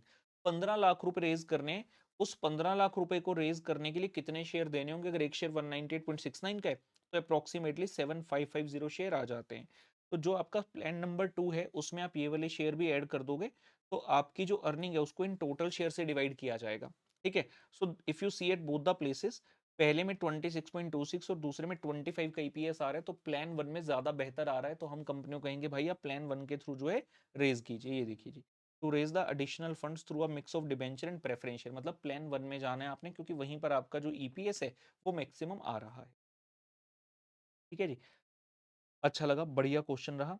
ये लो जी, फिर से एक बार एक छोटा सा क्वेश्चन हमारे सामने आता हूँ। क्वेश्चन नंबर 7 है लीवरेज का, बेहद आसान, डिस्कस कर लेंगे फटाफट से। क्वेश्चन के अंदर उत्तर, details of Kshitij limited are given below for the year ended 31 March 2025। Sales है, फिक्स्ड कॉस्ट है, एक्सक्लूडिंग इंटरेस्ट है, ठीक है, ब्रेक इवन दी है, कुछ नया आइटम, इक्विटी कैपिटल है, इनकम टैक्स का रेट है, केडी है, डेट है। अगर केडी है और इनकम टैक्स का रेट है तो भैया इससे तो मैं निकाल ही सकता हूँ ना। केडी का फॉर्मूला क्या होता है, आई इंटू वन माइनस टी, तो आफ्टर टैक्स है। अगर मुझे बिफोर टैक्स करना है तो मैं क्या करूंगा, divide by one minus tax rate. तो ये आ गया 9/0.75, कितना बन जाएगा 12, यानी कि आपका जो इंटरेस्ट है वो 12% है। जब हम इनकम स्टेटमेंट बनाएंगे लीवरेज के पर्पस के लिए, तो आप 90 लाख रुपए के डेट के ऊपर इंटरेस्ट लगा देना 12%, 10,80,000 रुपए का आपका आ जाएगा इंटरेस्ट ऑन डेट। क्वेश्चन कहता है जी, you are required to calculate क्या क्या, पहले तो कहता है operating financial combined leverage and PV ratio. बड़ा आसान, ब्रेक इवन सेल्स दिया है, फॉर्मूला होता है जी fix cost upon PV ratio, fix cost है ब्रेक इवन सेल है, इन दोनों को यूज करते हो पीवी रेशो निकल जाएगा। ये लो, break even sale fix cost upon PV ratio, तो पीवी रेशो आ गया 37.5%। जैसे ही आया इनकम स्टेटमेंट बना लेते हैं लीवरेजेस निकालने के लिए। कैसे, सेल्स कितना दिया है पुत्र, 180 लाख का, इसको 37.5% से मल्टीप्लाई करोगे, कॉन्ट्रीब्यूशन आ गया। फिक्स कॉस्ट क्वेश्चन ने दी हुई है कितनी, 45 लाख रुपए की, माइनस करोगे इसमें से तो ईबीआईटी आ गया। इंटरेस्ट मैंने बता ही दिया था 10,80,000 आ गया। ईबीटी आ गया 1170, टैक्स का रेट दिया 25%, माइनस किया ईएटी आ गया। Number of equity share given है 1.5 लाख के, तो डिवाइड करते हुए ईपीएस तक भी पहुंच गए 5.85। एनी हाउ, हमें निकालने हैं डीयूएल डीएफएल डीसीएल, तो क्योंकि इनकम स्टेटमेंट कंप्लीट बन गई, आप बड़े इजीली फॉर्मूलाज लगाकर डीयूएल डीएफएल डीसीएल निकाल लोगे। दूसरी चीज क्या पूछी, कहता return on capital employed and EPS. EPS तो भी निकाल ही दिया ना यहाँ से हमने 5.85। ये लो ईपीएस तो ये आ ही गया भैया 5.85, ये रहा। रिटर्न ऑन कैपिटल एम्प्लॉयड का formula EBIT upon capital employed. EBIT कितने है भाई, ये रही ईबीआईटी, ये रही 22,50,000 रुपए की। न्यूमरेटर मिल गया 22,50,000। कैपिटल एम्प्लॉयड में क्या आएगा, दो ही चीजें बताई हैं, कहता भैया एक डेट है 90 लाख का, एक इक्विटी कैपिटल 150 का, तो टोटल कर लो 240 लाख हो गया। ये आ गया रिटर्न ऑन कैपिटल एम्प्लॉयड 9.375%। तीसरी चीज पूछता है, कहता डज द कंपनी है फेवरेबल फाइनेंशियल लीवरेज, इसके लिए किसको चेक किया जाता है, जो रिटर्न ऑन कैपिटल एम्प्लॉयड निकाला that is compared with the interest rate. जो इंटरेस्ट रेट है वो है 12%, और रिटर्न कितनी है 9.375, मतलब आपकी अनफेवरेबल फाइनेंशियल लीवरेज है। तो company doesn't have a favourable financial leverage, क्यों, क्योंकि भैया तुम्हें देना है 12% और कमा कितना पा रहे हो, सिर्फ 9.375, तो बेटर है डेट के थ्रू पैसे मत लो, क्योंकि 9% कमा रहे हो और 12% देना है, तो 3% अपनी पॉकेट से डालकर आपको इंटरेस्ट देना पड़ेगा। क्वेश्चन कहता भैया ये बताओ, ईपीएस में कितना प्रतिशत चेंज करें अगर ईबीआईटी को इंक्रीज या डिक्रीज करना है 15% से, कौन सा फॉर्मूला लगेगा इसमें, टीएफएल का। ईबीआईटी और ईपीएस के बीच में कौन सी कॉस्ट आती है, फिक्स फाइनेंसिंग वाली कॉस्ट। तो ईबीआईटी अगर 15% से डिक्रीज करे, ईपीएस में कितना चेंज आएगा, डीएफएल का फॉर्मूला लगाकर बता देंगे कि भाई percentage change in EPS due to percentage change in EBIT measured by DFL. DFL ऊपर निकाला था फॉर्मूला में भर के 28.85 समथिंग परसेंट आ जाएगा। ये हुआ fourth part. Last part question के अंदर जी, at what level of sales PAT will be equal to 3/4 of its current value. 3/4 मतलब 75% ऑफ द करंट वैल्यू, मतलब कितने से कम हो रहा है, सीधा सीधा बोलो ना 25% से कम हो रहा है। और सेल्स और पैट इसके बीच में हर तरह की फिक्स कॉस्ट आ जाती है, ऑपरेटिंग भी फाइनेंसिंग भी। मतलब आपको कौन सा फॉर्मूला लगाना है, डीसीएल का। तो डीसीएल का फॉर्मूला लगाओगे, percentage change in PAT due to percentage change in sale. PAT में है 25% का चेंज, उसने ये नहीं पूछा कितने परसेंट से चेंज होगा, व्हाट लेवल ऑफ सेल। तो पहले आप सेल्स का परसेंटेज चेंज निकाल लो, फिर जो हमारी करंट सेल्स थी 180 लाख, इसमें से वो परसेंटेज माइनस कर देना, तो नए वाली सेल्स आ जाएगी। ये लो, उसने बोला पैट विल डिक्रीज बाय 25%, तो कंबाइंड लीवरेज का formula 25 divided percentage change in sale, तो फॉर्मूला लगाकर परसेंटेज चेंज इन सेल आ रहा है 4.33%। तो जो आपकी एग्जिस्टिंग सेल थी 180 लाख, उसमें से 4.33% माइनस कर देंगे पुत्र, ये आ गया 172.20, ये सेल्स आपकी आ गई। चलिए ये आपका सेवंथ क्वेश्चन भी हुआ। एट्थ क्वेश्चन है, हमने क्लास में किया हुआ है, देख लेते हैं एक बार फिर से, कोई दिक्कत नहीं। Mister A had gathered the following information for his analysis. Number one, a company pays regular dividend on quarterly basis. Last interim dividend declared for the quarter was 3 रुपये। Mind it, it is quarterly dividend। अगर पूरे साल का देखो तो भैया 12 रुपए का डिविडेंड वो देते हैं, 3 रुपए पर क्वार्टर, 4 क्वार्टर है तो 3 गुना 4 12 रुपए। कहता जी, owing to a wide market research reach and presence, company's turnover has seen an annual compounded growth of 25% in the last 5 year. Turnover is expected to grow at the same rate in future as well। इस information का कोई use नहीं होता इस question में, फिर भी दिया जाता है, सोच रहे बच्चे देखकर आते तो ऐसे ही त्याग देंगे, भाई ये तो क्वेश्चन मेरे से हो ही नहीं सकता, इसमें तो पता नहीं क्या CAGR दिया हुआ है, ग्रोथ दी हुई है, कंपाउंडेड पढ़ के ही डर जाते हैं कुछ, तो भाई इसका कुछ करना ही नहीं है। आगे तो देखो, the company aspects the following rate of return against the probability of likely achievement mentioned along with in different situation. जो आरओआई ना फिक्स नहीं है, कहते हैं हमें लग रहा है 20% होगी, 30% प्रोबेबिलिटी है, 15% होने की 60%, 12% होने की 50% प्रोबेबिलिटी है। इंस्टीट्यूट को नमन है, क्योंकि प्रोबेबिलिटी का टोटल एक से आगे निकाल दिया इन्होंने, बल्ले बल्ले। एनी हाउ, हमें जब निकालना है, हमें जब करना है, तो हम इसको प्रोबेबिलिटी से मल्टीप्लाई करेंगे, ये अपनी वैल्यू जो आएगी, this will be the ROI to be taken which is called as expected value. Question then says retention ratio over the last 5 years इतनी इतनी है हमारी, तो इन पांचों का हम एवरेज ले लेंगे, वो हम आप ना आर जो है रिटेंशन रेशियो उसको कंसीडर करेंगे, बी जिस retention ratio is represented by B, company plans to retain based on past average, ना भी कहते तो भी हम एवरेज करते। Current interest rate on GOI treasury bond, तुम कौन हो? ट्रेजरी बॉन्ड बोल दिया मतलब रिस्क फ्री है। बीटा है 1.3, मार्केट रिटर्न है 12.5 का। यार केई आ गया ना इससे, तो केई आ गया। केई का फॉर्मूला क्या होता है? R F plus beta into R M minus R F. ये तो केई आ गया हमारा। क्वेश्चन क्या पूछ रहा है? Calculate the theoretical market price of the share for mister A's decision making use the Gordon and the Walter. Gordon का फॉर्मूला क्या होता है?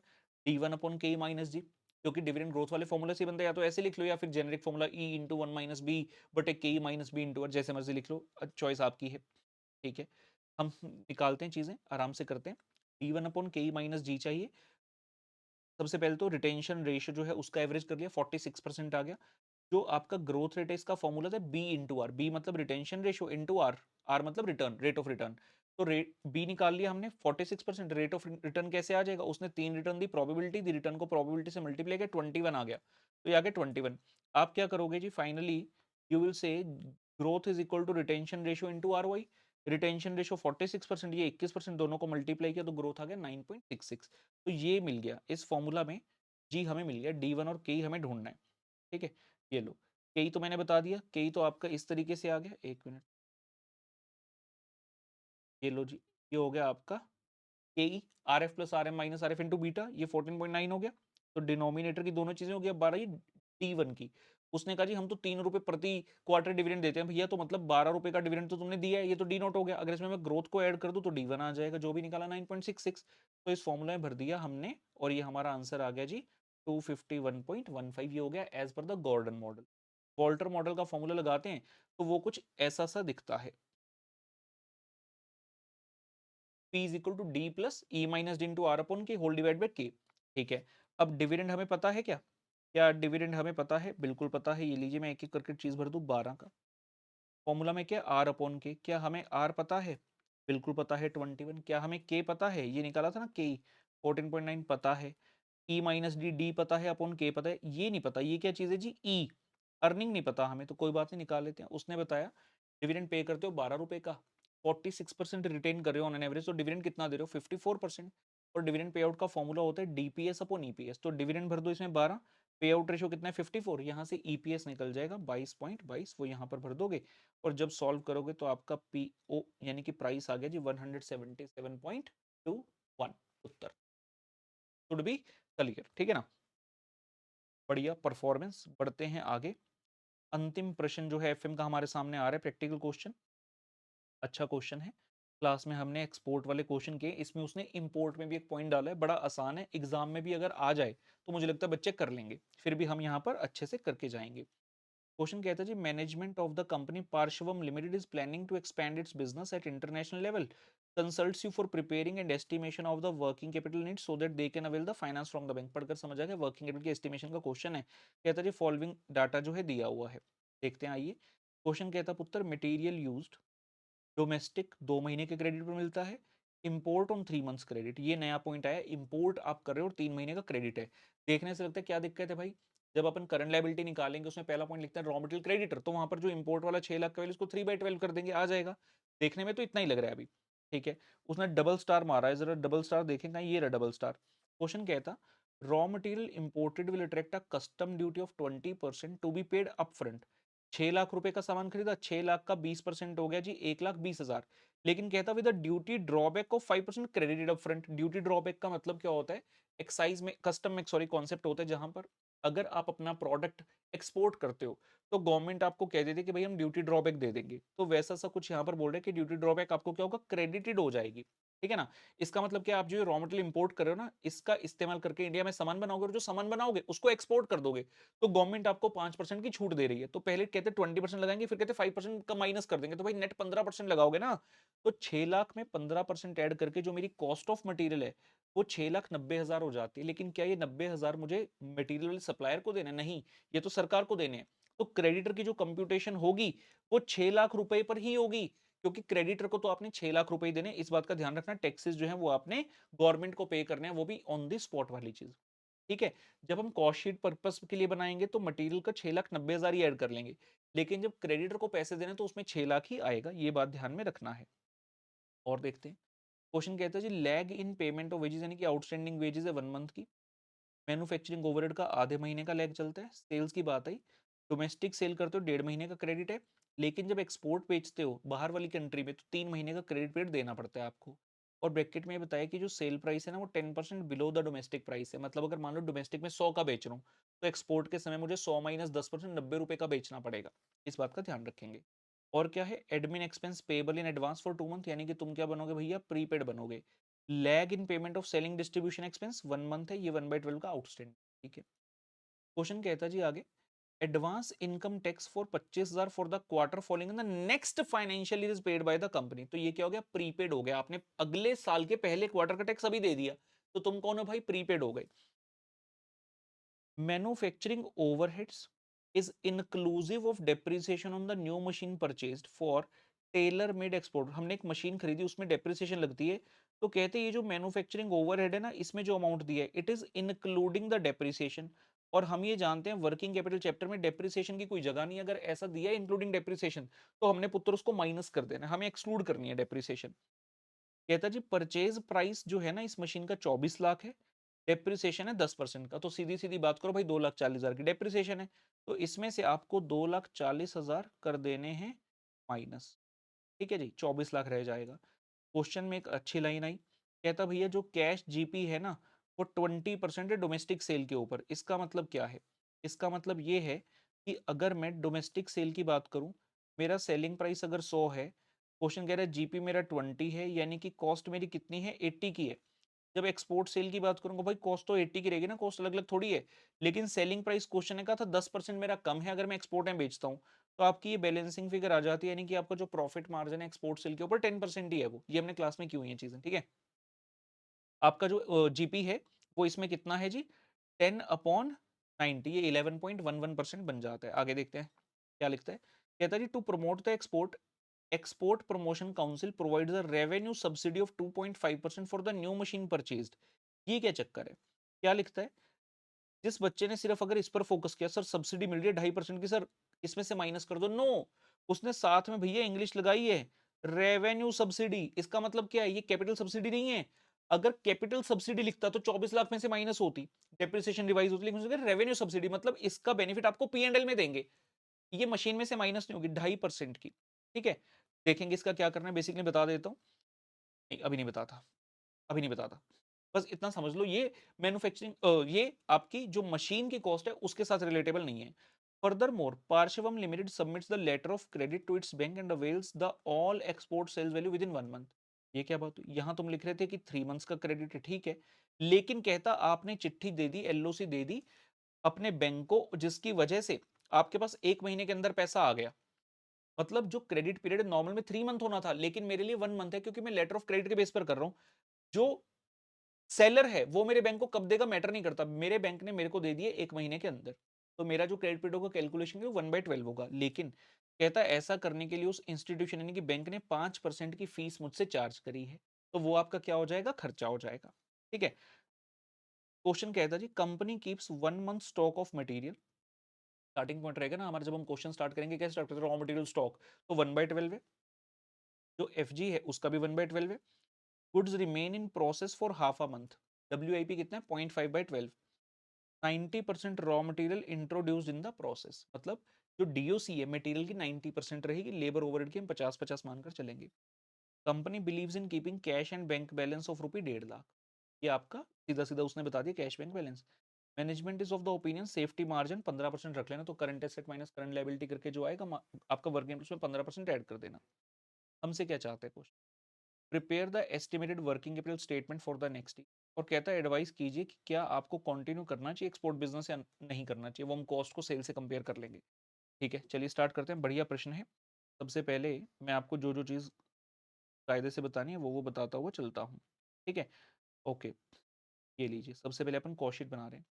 डोमेस्टिक मटेरियल कितना था, मैं आपको यहाँ पर कॉस्ट शीट पर ले आता हूँ। डोमेस्टिक मटेरियल था 9 लाख का, इम्पोर्ट 6 का था, लेकिन मैंने इसकी कैलकुलेशन करके बता दी, ये हमारे लिए कितना होगा, 690 का होगा। तो 9 + 690, और ये आपकी आ गई जी वेजेस कितने हैं, 6 लाख की। तो प्राइम कॉस्ट तक हम पहुंच गए, कितना हो गया आपका, 21,90,000। लेकिन कॉस्ट शीट बनाते हुए हमें प्राइम कॉस्ट का कोई रोल नहीं है, तो हम उसको भी नहीं ले रहे। उसके बाद हमें करना है ऐड मैन्युफैक्चरिंग ओवरहेड। लेकिन दिक्कत क्या है कि इस मैन्युफैक्चरिंग ओवरहेड 26,40,000 के अंदर उसने बोला इंक्लूडिंग डेप्रिसिएशन है, तो हमें डेप्रिसिएशन माइनस करनी है। आइए मेरे साथ, डेप्रिसिएशन कितनी है, मैंने बोला 2,40,000 रुपए की, और उसने क्या बोला, रेवेन्यू सब्सिडी आपको मिल रही है। रेवेन्यू सब्सिडी, जो डेप्रिसिएशन है, जो मशीन है, उसका खर्चा कौन से वाले हेड के अंदर है, ऑब्वियसली मशीन की डेप्रिसिएशन इसके अंदर है। तो उससे संबंधित जो सब्सिडी भी है, उसका बेनिफिट भी हम यहीं पर लेंगे। उसने बोला 2.5% की सब्सिडी है, तो मशीन का 2.5% जो होगा वो आप यहां पर मैन्युफैक्चरिंग ओवरहेड में से अपने माइनस करोगे, जो कि आ रहा है 60,000 रुपए। तो कैश मैन्युफैक्चरिंग ओवरहेड कितना, 23,40,000। और जो बात मैंने बोली, यहाँ पर वही चीज लिखी गई है कि रेवेन्यू सब्सिडी का मतलब क्या है। तो 23,40,000 के हमारे मैन्युफैक्चरिंग ओवरहेड आ गए, ऐड कर दिए। ठीक है, अब रुक जाइए, अब हमें इस वर्किंग नोट पर जाना पड़ेगा।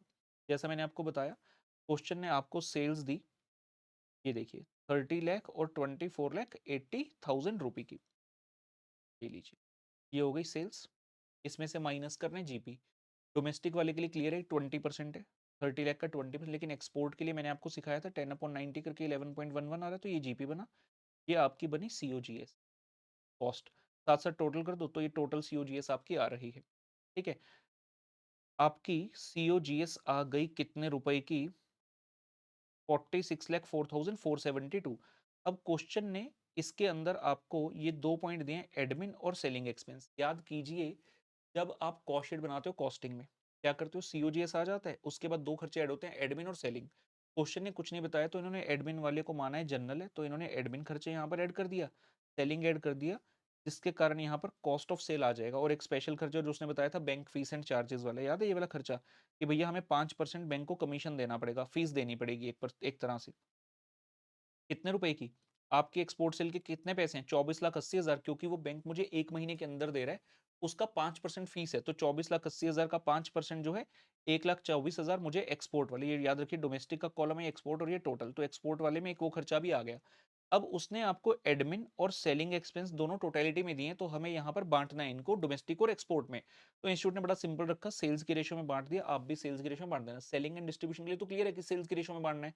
एडमिन वाले के लिए आपकी मर्जी है कैसे बांटना है। कुछ लोग कहेंगे कि यार इसको सीओजीएस की रेशियो में बांट दो, जो ये वाली थी, कुछ लोग कहेंगे इसको सेल्स की रेशियो में बांट दो, तो इंस्टीट्यूट ने जैसे कि प्रेफरेबल है वैसे कराना।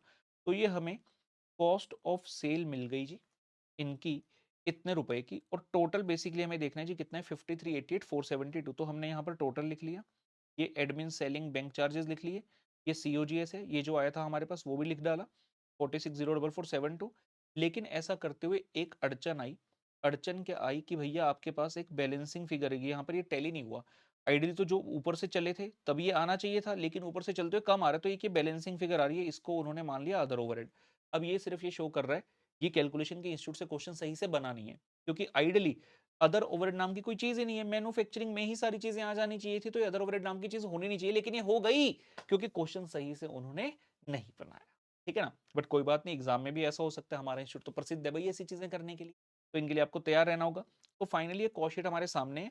अब हम एक एक करते हुए इन पॉइंट्स को देखना स्टार्ट कर सकते हैं। सबसे पहले आ रहा है जी मटेरियल, आपकी कितनी कॉस्ट है, कॉस्ट शीट से देखनी है आपने सीधा सीधा, 15,90,000 रुपया भाई। इसमें कितना कर देंगे इसका, उसने कहा था 1 मंथ का स्टॉक रखते हो, तो 1/12 ये वैल्यू आ गई। डब्ल्यू के अंदर उसने कहा था आधे महीने का चलेगा, याद रखिए, मैं दिखा दूं वापस, हाईलाइटर ले लो, ये देखो, goods remain in process for half a month. DOC बताई थी 90% फॉर मटेरियल, पहले ये मार्क करो, half month, half month, half month, half month, half month. क्या क्या सामान आएगा, आपकी फैक्ट्री कॉस्ट तक के सारे खर्चे आते हैं, क्या क्या चीजें, मटेरियल है, वेजेस है, मैन्युफैक्चरिंग ओवरहेड और एक का जो अदर ओवरहेड आया, सबका अमाउंट लिख दो, 1590 है, 6 वेजेस है, मैन्युफैक्चरिंग ओवरहेड इतने हैं, और अदर ओवरहेड इतना है। डीओसी 90 है, बाकी सब में 50 लेकर ये आपका डब्ल्यूआईपी हो गया। फिर आया एफजी, उसने आपको कहा था एफजी का स्टॉक भी 1 महीने करेगा, देखिए, company keeps 1 month stock of raw material and FG. नहीं दिखा, रुको हाईलाइटर से दिखा देता हूँ, 1 month stock of raw material and FG, और एफजी किस पर वैल्यू होता है, सीओजीएस पर। सीओजीएस कितना है पुत्र जी, 46,04472, ये लीजिए 46,04472 को आपने कर दिया 1/12, ये आ गया। अब बात आई डेटर्स की, डेटर्स कैसे लोगे, कैश कॉस्ट ऑफ सेल्स पर, ये लीजिए, ये रही आपकी डोमेस्टिक, और ये रही एक्सपोर्ट, 2761 और 2627, 2761 और 2627। डोमेस्टिक वाला कितना समय है याद रखिएगा, 1.5 महीने का क्रेडिट। एक्सपोर्ट वाला था तो 3 का, लेकिन हमें एक ही महीने के अंदर पैसे आ गए थे, तो इसके लिए 1/12 हो गया। कैश बैंक उसने खुद ही बताया था इतना है। प्रीपेड एडमिन ध्यान देंगे, एडमिन एक्सपेंस जो है पेबल 2 मंथ इन एडवांस है, तो 3,60,000 का 2/12 कर लिया पुत्र, ये 60,000 आ गया।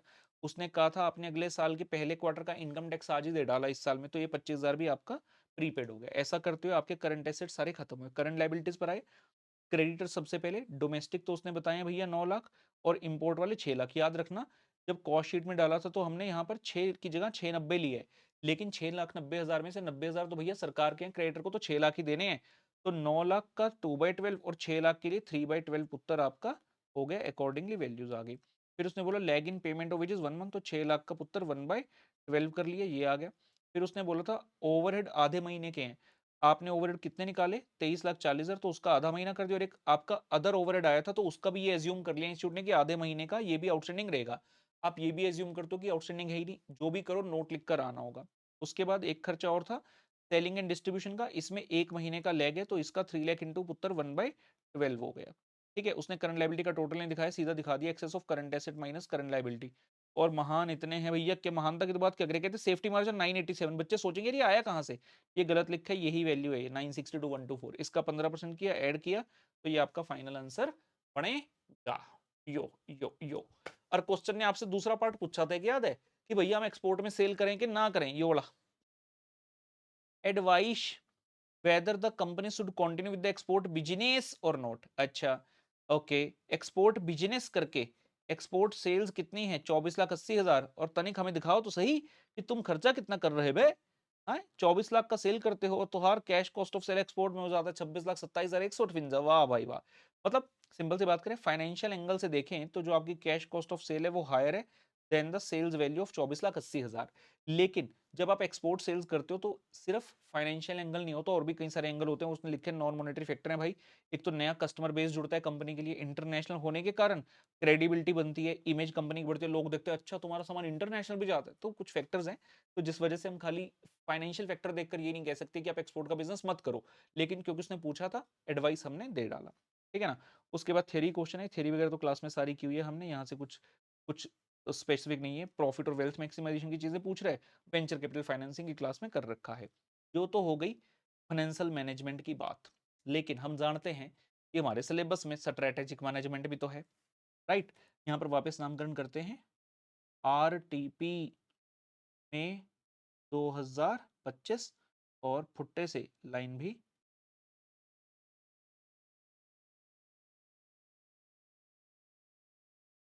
लगाएंगे। आरटीपी में 2025 डिस्कस कर रहे हैं भैया स्ट्रेटेजिक मैनेजमेंट सब्जेक्ट का। सबसे पहले तो कह रहे जी मल्टीपल चॉइस क्वेश्चन, और ये ना बड़ी सी एक केस स्टडी दी है जिसके बेस पे कुछ क्वेश्चन हमसे पूछे हुए हैं। तो एनी हाउ हम स्टार्ट करते हैं, आइए आइए आइए हम स्टार्ट करते हैं पुत्र जी। पहला प्रश्न कहता है Design Fab is a fast growing clothing brand in India, it started with a clear goal to make stylish clothes affordable for everyone while also being mindful of the environment. The company strongly believes in three values। क्या है three values जी बताइए जरा। Inclusivity, sustainability and innovation in fashion. कहता है company being a dynamic player in India's bustling clothing industry offers a compelling example of how astute integration of core business principles can pave the path to triumph। भारी भारी English लिखी, simple सी बात कहना चाहता है कि भाई हम क्लेवरली जो है अपने बिजनेस प्रिंसिपल लगाकर जो है जीत हासिल करेंगे। The company was born with a clear vision, making stylish clothing accessible to every Indian, minimizing the environmental impact। ठीक है, थोड़ी देर पहले भी सस्टेनेबल बोला था उसने, एनवायरनमेंट बोला था, फिर से एनवायरनमेंट पर फोकस कर रहा है through sustainability initiative. Guiding values include inclusivity, sustainability, forward looking approach to the fashion. ठीक है, कुछ स्पेसिफिक ऐसा मिलेगा तो अपन मार्क करेंगे। In the beginning the Design Fabs emerged as a humble boutique offering affordable clothing. पहले शुरू में एक छोटा सा बुटीक था, अफोर्डेबल क्लोथिंग बनाते थे। At that time the clothing market was rapidly evolving with consumer seeking affordable yet चिक option. Recognizing these shifts in consumer behavior, the company evolved its product range, embracing formal wear, active wear, ethnic wear as the market matured। तो भैया जैसे इन्होंने देखा कि growth हो रही है, तो इन्होंने भी अपना खाली बुटीक की बजाय और नई नई तरह की ऑफरिंग्स देनी स्टार्ट कर दी। Their ability to comprehend customer styles was pivotal. The company conducted comprehensive market research to decode the fashion trends, changing consumer preferences. तो ये एक मेन काम लग रहा है इनका कि फैशन के साथ साथ ट्रेंड के साथ साथ चल रहे हैं. This approach led to creation of collections which resonated with the target audiences. They also monitored social media, customer feedback, staying attuned to the evolving taste demand of the customer. Notably, they quickly responded to the growing demand for sustainable fashion, launching an eco-friendly. कहते हैं साथ साथ हमने एक eco-friendly clothing line भी अपनी उठाकर launch कर डाली. अच्छा. ओ. Okay. To manage their diverse stakeholders effectively, the company tactfully classified their stakeholder. याद आ रहा है कुछ classification of stakeholder? Mendelov matrix, power interest matrix, stakeholder matrix बोलते हैं जिसे. कहता fashion influencers and suppliers were nurtured through strategic partnerships which not only elevated the brand image of the company but also endowed them with access to cutting edge fashion trend premium material. क्या बोल रहा है? हाँ जी ध्यान से. कहता fashion influencers और suppliers को हमने मिला लिया. उससे क्या हुआ? फैशन इन्फ्लुएंसर के साथ जुड़कर क्या हुआ जी? Access to cutting edge fashion trend. तो उनकी वजह से हमें पता चला समय समय पर क्या ट्रेंड आ रहा है और हम अकॉर्डिंगली कपड़े बनाते हैं. सप्लायर के साथ जुड़कर क्या मिला?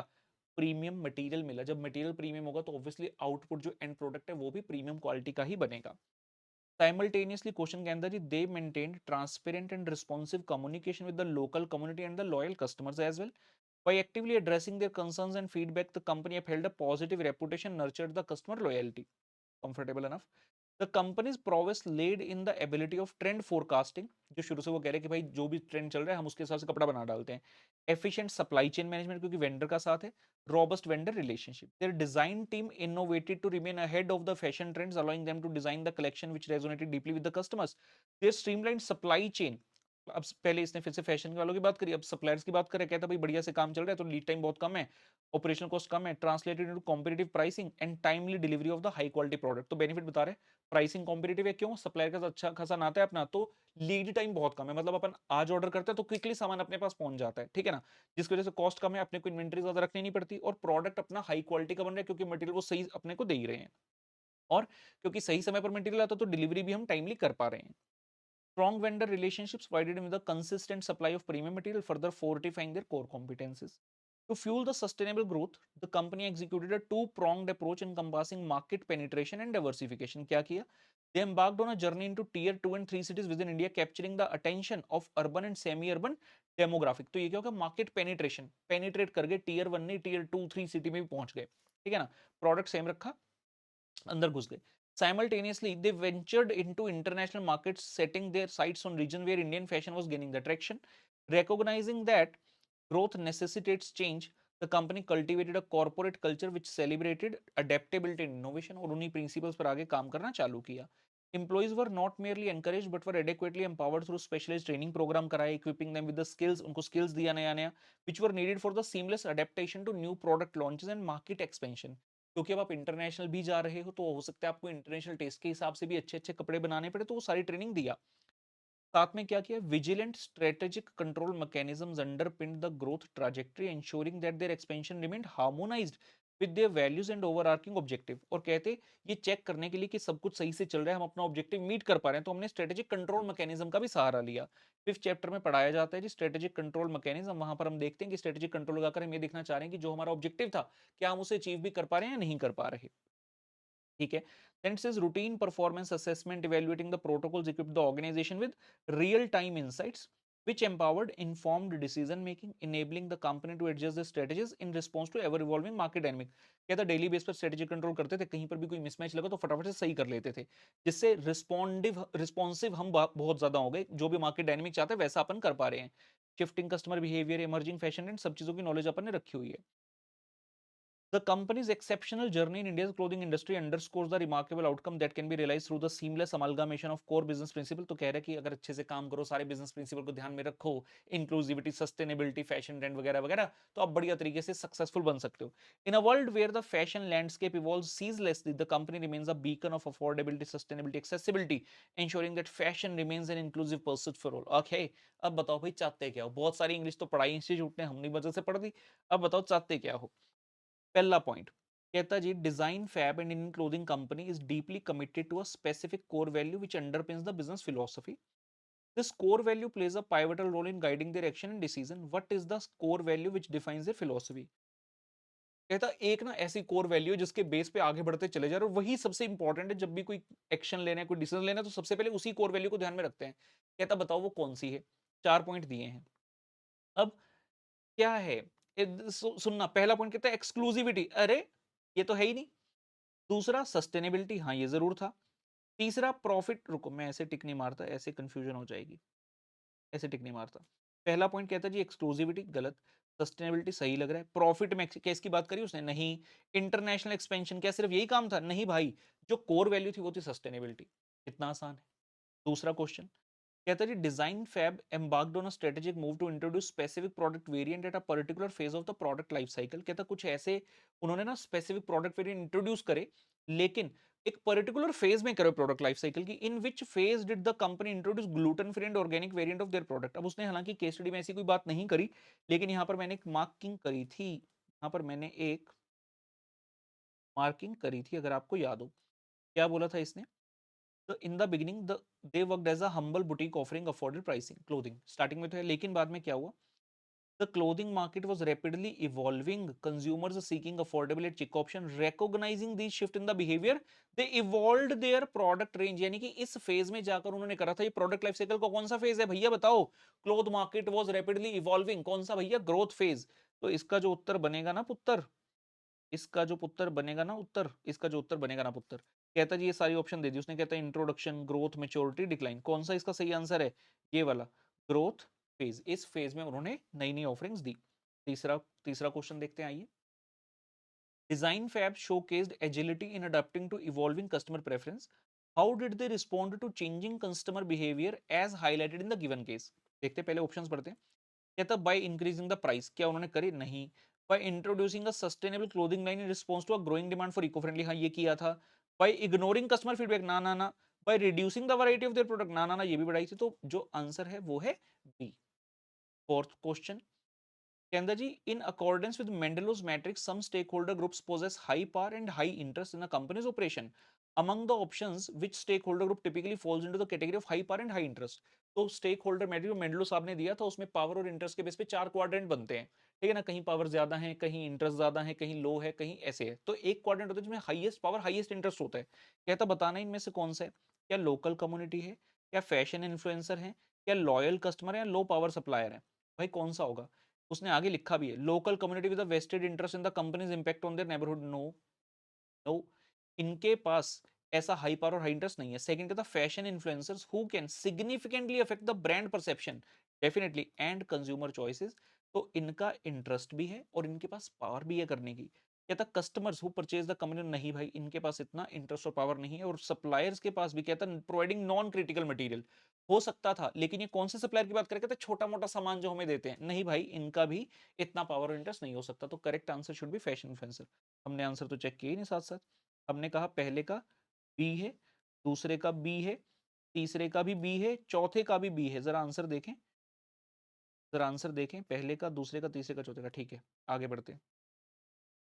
कहता जी पुत्र the case highlights one of the company's core competences which contributes significantly to their success in the clothing industry।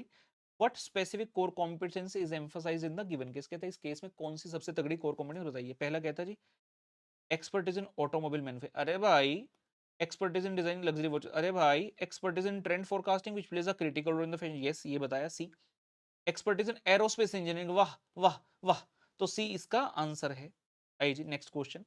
और भी कुछ मल्टीपल चॉइस है, देखते हैं। ये आ गया नंबर 2, मतलब जो केस स्टडी थी उसका तो हो गया पूरा। उसमें ए, उसमें ऐसे रोमन वाले 1 2 3 4 5 थे।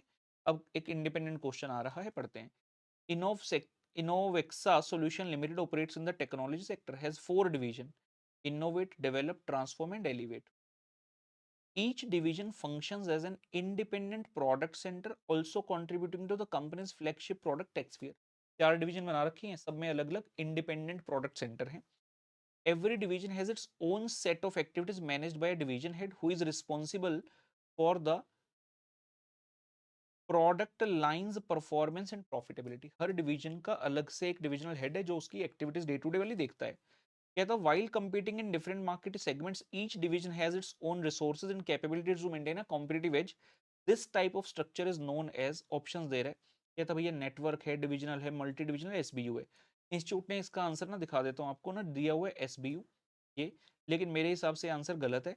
इसका जो करेक्ट आंसर है that is multi divisional structure.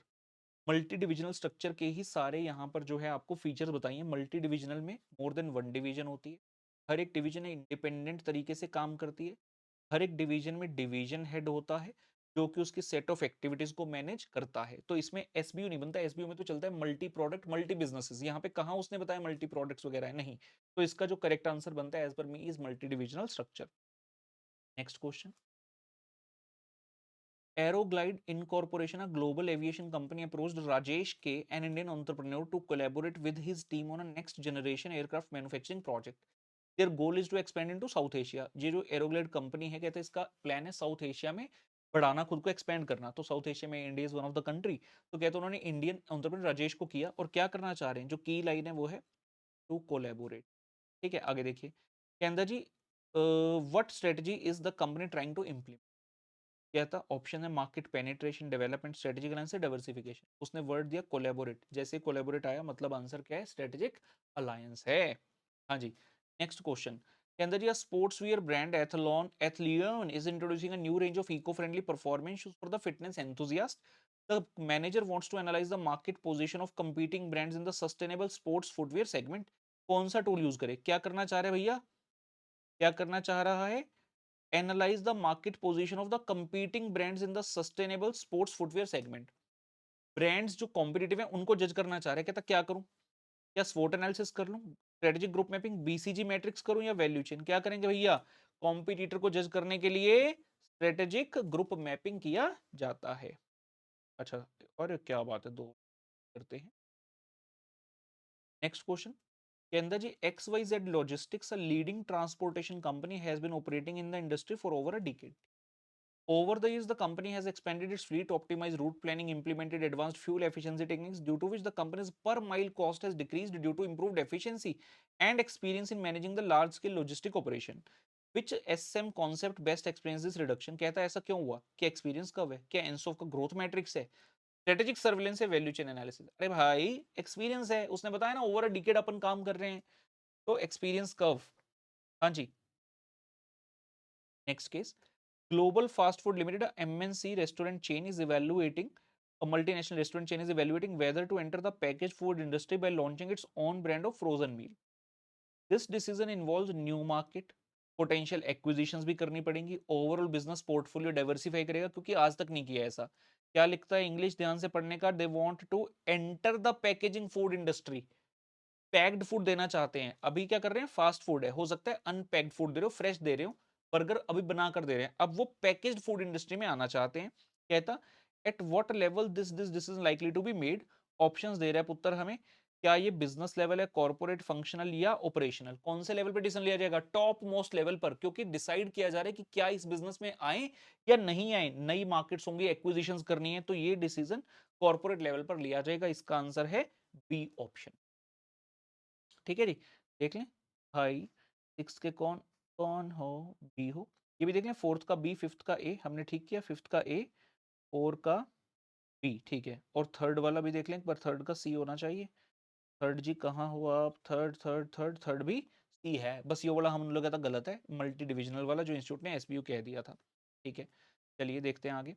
कुछ चैप्टर वाइज भी क्वेश्चन है, वैसे तो चैप्टर वाइज जो क्वेश्चन है सारे हमने क्लास में किए होते हैं, फिर भी एक बार देख लेते हैं क्या कहना चाह रहे हैं, कुछ नया लगेगा तो कर लेंगे डिस्कस। कहता है रमेश शर्मा के ना 15 स्टोर हैं, कंज्यूमर ड्यूरेबल बेचते हैं दिल्ली में, 4 स्टोर ओपन हुए पिछले 3 साल में।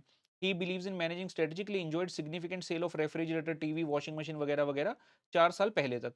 लेकिन कहता अब क्या हो गया, ऑनलाइन स्टोर आ गए, तो उसके स्टोर की सेल जो है 70% रहेगी पिछले 4 साल में। कहता है analyse the position in the light of limitations of SM. तो आपको लिमिटेशंस लिखकर आनी है भाई, पहले थोड़ा सा केस के बारे में लिखनी है 5-7 लाइन, फिर आपने इसकी लिमिटेशन ये क्लास में किया हुआ है, so we need not study from here. कहता दूसरा कोई, explain in brief the term objectives and characteristics बता दो जी which should be possessed to be meaningful, ये भी क्लास में किया, सीधा सीधा क्वेश्चन है। Next question, Easy Access is a marketing services company providing consultancy to a range of business clients. तो they and their rivals have managed to persuade the government to require all marketing services company, कहता उन्होंने और rivals ने, सभी ने मिलकर, जितने भी इंडस्ट्री में लोग बैठे हैं, हमने और हमारे कॉम्पिटिटर ने मिलकर क्या किया, परसुएट कर दिया, गवर्नमेंट को मना लिया, किस बात के लिए, to require all marketing services company to complete a time consuming and bureaucratic registration process to comply with the industry code of conduct. कि भैया आपसे कोई नया आएगा ना, प्रोसीजर में फंसा दो उसे, कि रजिस्ट्रेशन कराना होगा, कंबरसम प्रोसीजर बना दो, उसी में फंसा रह जाए। Do you think that by doing this easy access and rivals have an advantage in some ways to fight off the competitor, explain। भैया जब पोर्टर साहब की 5 फोर्सेस पढ़ते हो उसमें पहला ही कौन सा होता है, थ्रेट ऑफ न्यू एंट्रेंट, तो बिल्कुल नई एंट्रेंट जो नए कॉम्पिटिटर होंगे उनसे लड़ने में मदद साबित करेगा, क्योंकि आपने क्या लगा दिया, बैरियर टू एंट्री लगा दिया। उसी के बारे में आपको डिटेल में यहां पर लिखकर आना है, ये इसी के बारे में इन्होंने लिखा है, मैं यहाँ पर पढ़ देता हूँ, ये लीजिए, increasing the barriers to entry, तो उसी के बारे में आपने एक्सप्लेन करना है। नेक्स्ट क्वेश्चन, क्वेश्चन के अंदर जी, Yash is planning to launch his new tech startup. He is exploring different locations across the country to establish his company in the right business environment. One option is the city of Bengaluru, the Silicon Valley of India, as it's called, with an engaging network of entrepreneurs, investor, advisor, and mentors. Coupled with various subsidies for new ventures and tax benefits, Bengaluru might be an ideal choice for Yash to establish his company and increase the chances of success. ठीक है भाई, लगाओ बेंगलोर में। Define the term business environment with respect to the above scenario. Explain the ways in which the interaction of a business with the environment can be helpful. तो हम second chapter में topic पढ़ते हैं interaction with of a business with environment, उसके advantage, तो वो advantage आपको बताने हैं, वो एडवांटेज और ये सब चीजें आपको, ये बिजनेस एनवायरमेंट डिफाइन कर दिया और ये बेनिफिट्स उसके बताने हैं, जिस प्रकार से हमने क्लास के अंदर किया हुआ है। ठीक है, और देखते हैं भैया क्या पूछ रहे हो। केंदा पुत्र, Elite Wheel Limited is a luxury automobile manufacturer which caters to the affluent customers seeking exclusivity and high-end feature. वापिस से, luxury automobile manufacturer which caters to affluent customers seeking exclusivity and high-end features. आगे देखते हैं क्या बोल रहे हैं। The company offers premium vehicles with cutting-edge technology, showed customization options, top-tier customer service. Unlike mass market car brands, Elite Wheels charges a significant premium for its automobile, ensuring that only a niche segment of customers can afford them. मतलब आप high and cars में ही deal कर रहे हो। ठीक है, पहले तो उसने क्या बोला, सीकिंग एक्सक्लूसिविटी मतलब डिफरेंशिएशन स्ट्रेटजी है, हाई एंड फीचर डिफरेंशिएशन हर कोई नहीं दे रहा। फिर कहता निशे स्ट्रेटजी है, मतलब फोकस्ड है। Additionally, the company invests heavily in advanced engineering innovation to maintain its superior quality and the brand prestige. Identify and explain the strategy of the Elite Wheels Limited. तो कौन सी स्ट्रेटेजी भैया, focused differentiation strategy, ये लीजिए। ठीक है, दो चीजें मैंने बोली, क्या है, निशे मतलब फोकस्ड, और जो उसने बताया unique and high value automobile, जैसे यूनिक वर्ड पढ़ा तो इसका मतलब है डिफरेंशिएशन है, तो फोकस्ड डिफरेंशिएशन स्ट्रेटेजी हो गई। वाह, कहता write a short note on स्वॉट एनालिसिस, ये तो हम आता है लिखना, सीधा सीधा क्वेश्चन है।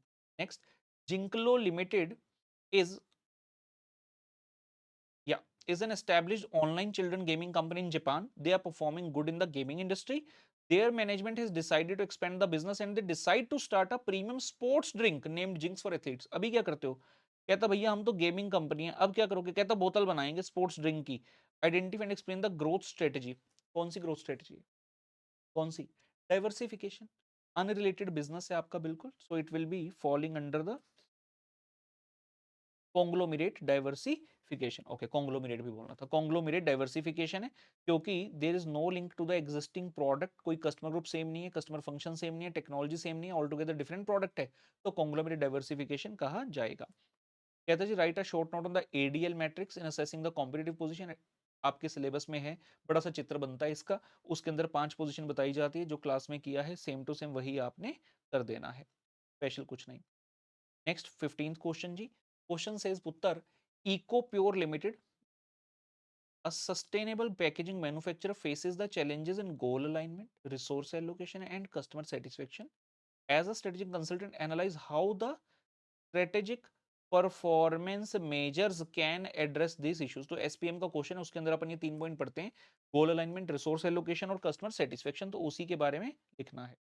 Propose a structured approach to implementation. Explain how these will drive long term success and enhance the stakeholder confidence. जैसे क्लास में अपन ने उसके अंदर किया बिल्कुल वैसे लिखा है, 3 पॉइंट पूछे थे, इंस्टीट्यूट ने चौथा भी यहाँ पर बता दिया है, जरूरत नहीं थी।